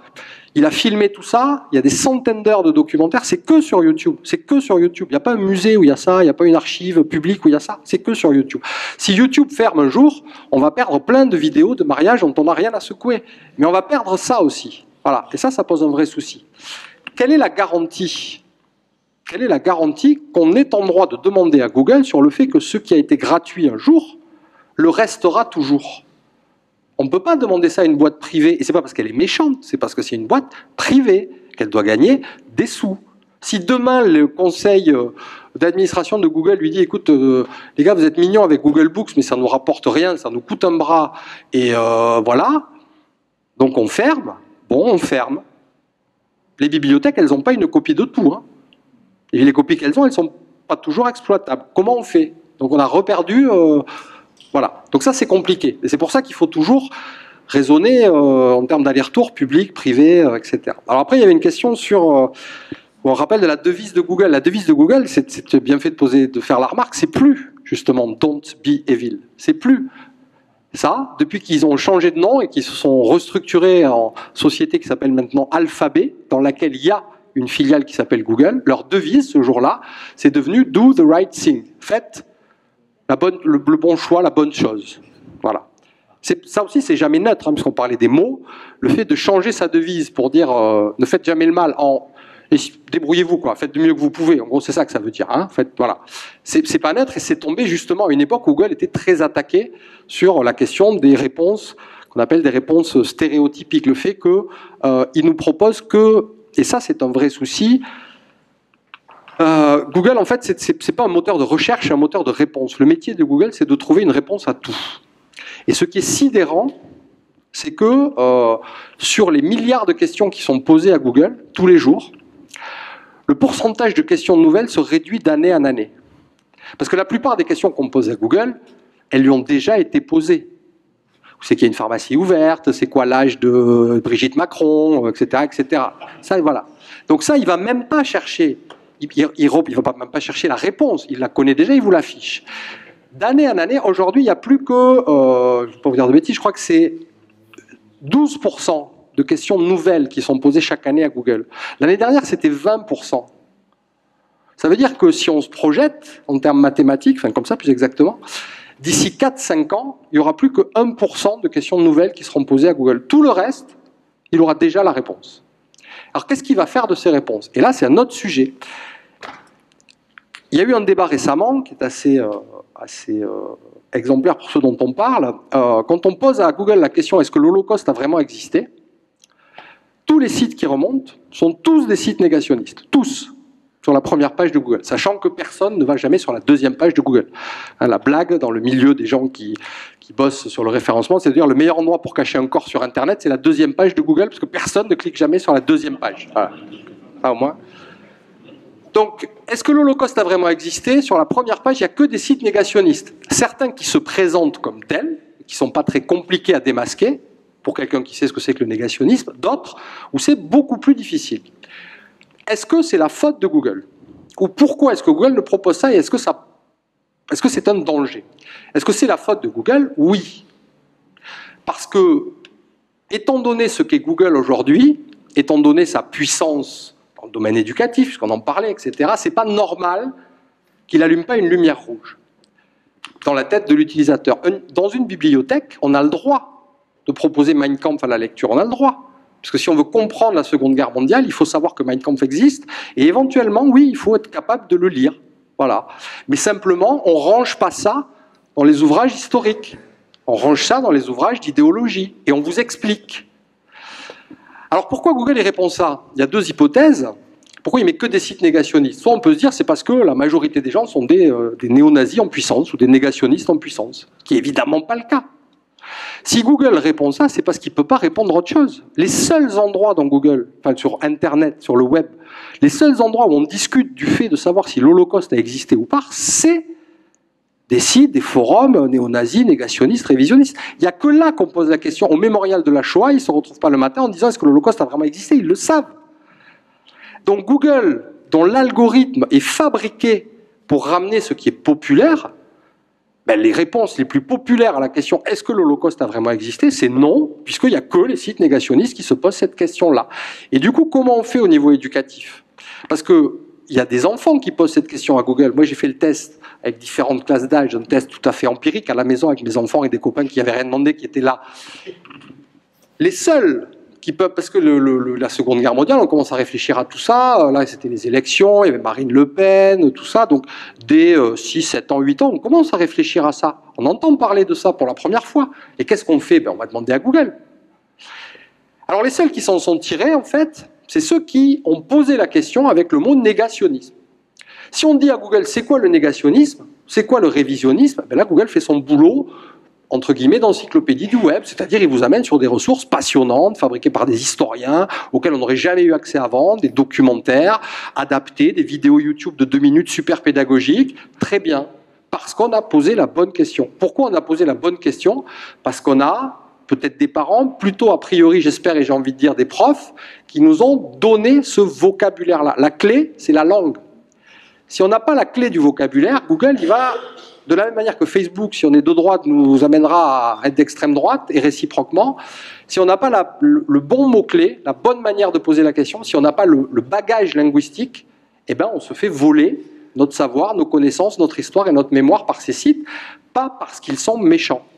Parce que derrière, à part cette idéologie dont j'ai parlé tout à l'heure, on n'a pas besoin de l'État, il n'y a pas d'autre idéologie que la popularité pour Google, la viralité pour Facebook.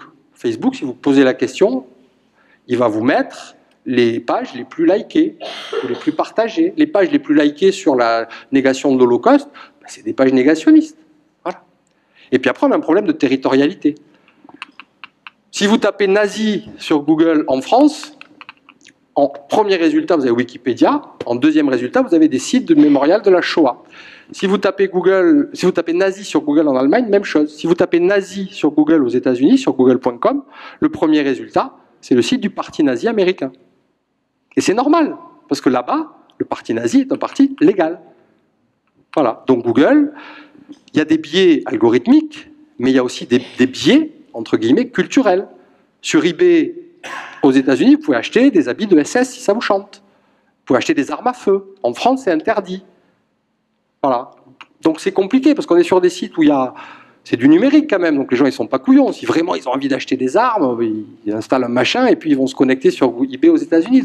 Mais en même temps, il ne peut pas y avoir de loi mondiale de l'Internet qui dit partout dans le monde il faut penser comme ça, c'est interdit d'acheter des armes. Enfin, interdit d'acheter des armes. On peut espérer que oui, mais c'est compliqué. Et donc la responsabilité, elle n'est pas que non plus du côté de ces sociétés. Voilà. C'est aussi au législateur dans son ensemble de faire avancer les choses et à la société de réfléchir à tout ça.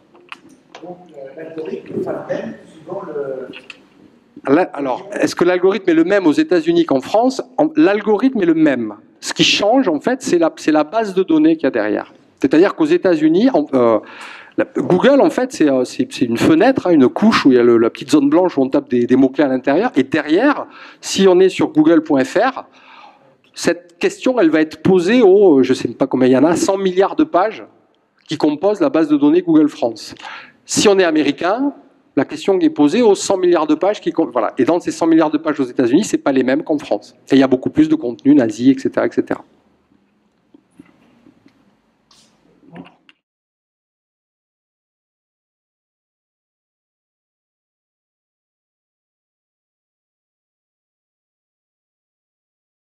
Alors, Quant, pardon. Donc, Quant, c'est un moteur de recherche qui est développé... Alors, au début... Bon, bref, je fais court. Au début, en fait, c'était juste le nom Quant, et derrière, c'était la technologie de recherche de Microsoft, pour faire simple, du moteur de Microsoft qui s'appelle Bing, qui n'est pas très bonne. Voilà. Par rapport à Google. Puisque l'autre avantage de Google, quand même, c'est que, de manière rationnelle et objective, c'est celui qui a la meilleure technologie de recherche et celui qui a la plus grande base de données, en tout cas la mieux structurée derrière. Donc Quant est monté en puissance, ils ont abandonné la technologie de recherche de Microsoft, ils ont développé leur propre algorithme en quelque sorte, leur propre technologie. Et ils sont pas trop mauvais. Alors après, ça dépend de l'usage. Pour des usages un petit peu avancés, si on veut être honnête, pour des gens qui font des recherches un petit peu approfondies, qui sont déjà des spécialistes d'une question, Quant ne va rien leur apporter. C'est-à-dire qu'il y a moins de pages indexées, pour l'instant. Il y a une technologie qui, pour l'instant, qualitativement est un petit peu inférieure à celle de Google en termes d'algorithmie, mais en même temps, ils ont énormément progressé. Et puis j'ai envie de dire surtout, on s'en fiche. L'essentiel, c'est qu'il y ait un plan B. Que ce plan B il soit un peu foireux, un peu moins bon, un peu ceci, un peu cela. Voilà. Et puis on sait, a priori, que Quant ne sera jamais... Enfin moi, je suis plutôt du côté de ceux qui pensent que Quant n'arrivera jamais à remplacer Google. Mais je suis aussi de ceux qui pensent que, de ceux qui ont connu l'époque d'AltaVista, moteur de recherche avant Google, où tout le monde vous expliquait doctement, comme je le fais ce soir, que jamais personne n'arriverait à remplacer AltaVista parce que c'était ce qu'il y avait de mieux. Et simplement, il y a une idée à laquelle on n'avait pas pensé. C'est qu'il y avait une autre manière de calculer la pertinence des pages, cette foutue popularité. Un truc tout bête, hein, parce que vraiment l'idée de Google, tout le monde peut l'avoir ici. Hein. Une page est populaire, plus il y a de liens qui pointent vers elle. Un lien, un vote. On compte les votes et on a un système de classement de pages révolutionnaire. Google, c'est ça. Ils ont inventé ça, après ils l'ont amélioré, ça a été les premiers, ils en ont bénéficié. Personne ne peut les dépasser là-dessus. Mais peut-être que demain, quelqu'un va avoir une autre idée qui va faire que cette idée-là, elle sera devenue caduque. Voilà. On ne pensait pas que les réseaux sociaux allaient exister. On pensait que le combat d'avenir, dans les débuts des années 2000, ça se ferait entre Google et un autre moteur de recherche. Et puis on a vu débarquer Facebook en 2004, et très vite, tout le monde a compris que l'avenir, la puissance, c'était du côté des réseaux sociaux plus que des moteurs de recherche que ça allait se jouer. Donc voilà, et j'ai oublié là, et donc l'autre question, c'est l'impôt. Le numérique, c'est a priori un non-territoire. Il n'y a pas de frontières dans le numérique. Et pourtant, on a tous vu un truc qui est super énervant. Vous cherchez à voir une vidéo légale, hein, enfin, je veux dire, c'est peut-être pas un bandit. Et puis, si vous êtes sur YouTube en France, eh ben, vous avez le petit message avec la neige là qui vous dit cette vidéo n'est pas disponible dans votre pays. On ne vous dit pas pour des raisons de droit, on vous dit cette vidéo n'est pas disponible dans votre pays. Bon. Le lendemain, vous prenez le train, vous allez faire un séjour en Belgique, hop, vous lancez la même vidéo, ça marche. Donc il y a des gens, la nuit, pendant qu'on dormait, ils ont collé des frontières sur Internet. Alors ils ont fait ça parce que, évidemment, s'il n'y a pas de frontières, pourquoi ils voulaient, enfin leur business ne supportait pas l'absence de frontières. Si tout le monde d'un coup peut tout voir indépendamment du pays, de la localisation de ce qu'il a payé, on ne peut plus faire de business. Donc il faut remettre des frontières. On explique que c'est pour le droit d'auteur, que c'est pour ceci, pour cela. Il faut juste remettre des frontières parce que ça permet de vendre plus de choses à plus de gens. C'est aussi simple que ça. Et à côté de ça, quand il s'agit de faire du marketing, on dit on est un outil universel, on n'a pas de frontières. Mark Zuckerberg il vous explique que sur Facebook, il y a des Pakistanais, des Turcs, des musulmans, des chrétiens, des ce que vous voulez, etc. Voilà, pas de frontières. La grande communauté humaine. Et puis quand il s'agit de payer des impôts, hop, là, la frontière, c'est l'Irlande. C'est même Dublin, même le quartier nord de Dublin, 22 rue, je sais plus quoi, qui est le siège social de Facebook Irlande. Parce qu'ils sont domiciliés là et parce que c'est là où l'impôt sur les sociétés est le plus insignifiant. Voilà. Donc la territorialité, c'est un outil avec lequel ces sociétés jouent et qui est très compliqué parce que il y a un truc qui est très rattaché à la notion de territoire, c'est la loi. La territorialité de la loi, ça c'est un truc qu'on ne peut pas trop négocier avec. Aux États-Unis, c'est permis d'acheter une arme à feu, en France, c'est interdit. Et donc quand il faut prendre des décisions sur la pornographie, la violence, la nudité, les vidéos plus ou moins terroristes, on se réfère à la loi de quel pays? Ou alors il faut être clair, hein. Il faut dire, vous vous inscrivez pas sur Facebook, vous vous inscrivez sur Facebook France. Ou si vous êtes espagnol, sur Facebook Espagne. Peut-être que ça sera ça demain. Peut-être que demain, ils en parlent déjà, hein. Il y aura un Facebook musulman. Il y a bien des sites de rencontres que pour les musulmans, que pour les chrétiens, que pour les gens de droite, de gauche, etc. Il y aura ça demain, probablement. Aujourd'hui, Facebook et Google réfléchissent à un Google et un Facebook pour les enfants. Donc Google, ça s'appelle Google for Kids. Facebook, ils sont en train de bosser avec Disney pour développer un outil qui va être Facebook for Kids. Parce que l'âge légal qu'a décidé FEDER, c'est 13 ans. L'âge vrai, le première inscription sur Facebook, en moyenne en France, c'est 9 ans ou 10 ans. Ou 11 ans, c'est l'entrée en 6e. En fin du CM2, début 6e, la plupart des jeunes qui normalement ne devraient pas être sur Facebook, ont un compte Facebook, avec l'assentiment de leurs parents, bien sûr. Mais moi, le premier, hein, je donne des leçons à personne. Hein. Donc, je sais plus ce que je disais. Voilà, il y aura des Facebook, il y aura un Facebook pour les enfants, parce que Facebook, ça, ils peuvent plus trop progresser en termes de marché. La Chine, ils ont essayé d'y aller, bon, on leur a dit... Il faut tellement censurer de choses et tellement dénoncer de gens aux autorités qu'ils ont dit quand même ça va se voir, on va pas trop y aller.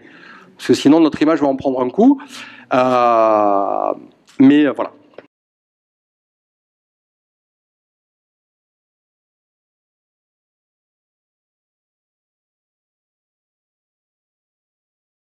Dans l'ordre, toujours sur les amendes, effectivement, et sur les pouvoirs de sanction, le problème, c'est que il n'y a pas de gendarme de l'Internet mondial, et j'ai presque envie de dire, d'un certain côté, c'est tant mieux.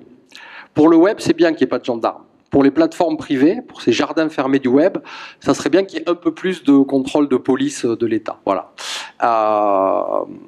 Sur les amendes, la CNIL fait un boulot remarquable sur la question des données personnelles. En France, on a un machin qui s'appelle le Conseil national du numérique, qui fait sur plein de questions, là, il y a eu le débat sur le fichier TES, là, où on collectait tous nos numéros, carte d'identité, adresse, etc.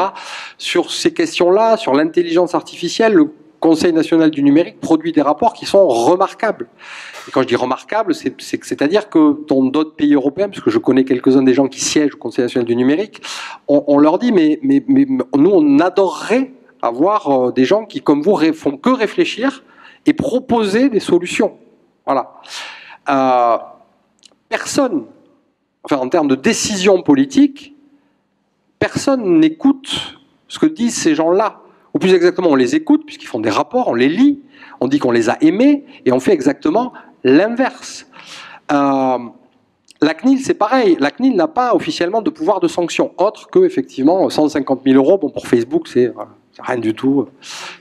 Quelqu'un a chiffré, je crois que c'est 2 secondes d'activité sur Facebook en France. Autant vous dire que... voilà, donc est-ce qu'il faut un gendarme? Est-ce qu'il faut plus de sanctions? Oui. Est-ce qu'il faut que tout ça se passe toujours dans un cadre démocratique juste et encadré par des décisions de justice, même si c'est plus long, même si c'est plus compliqué? Oui aussi, parce que sinon c'est n'importe quoi.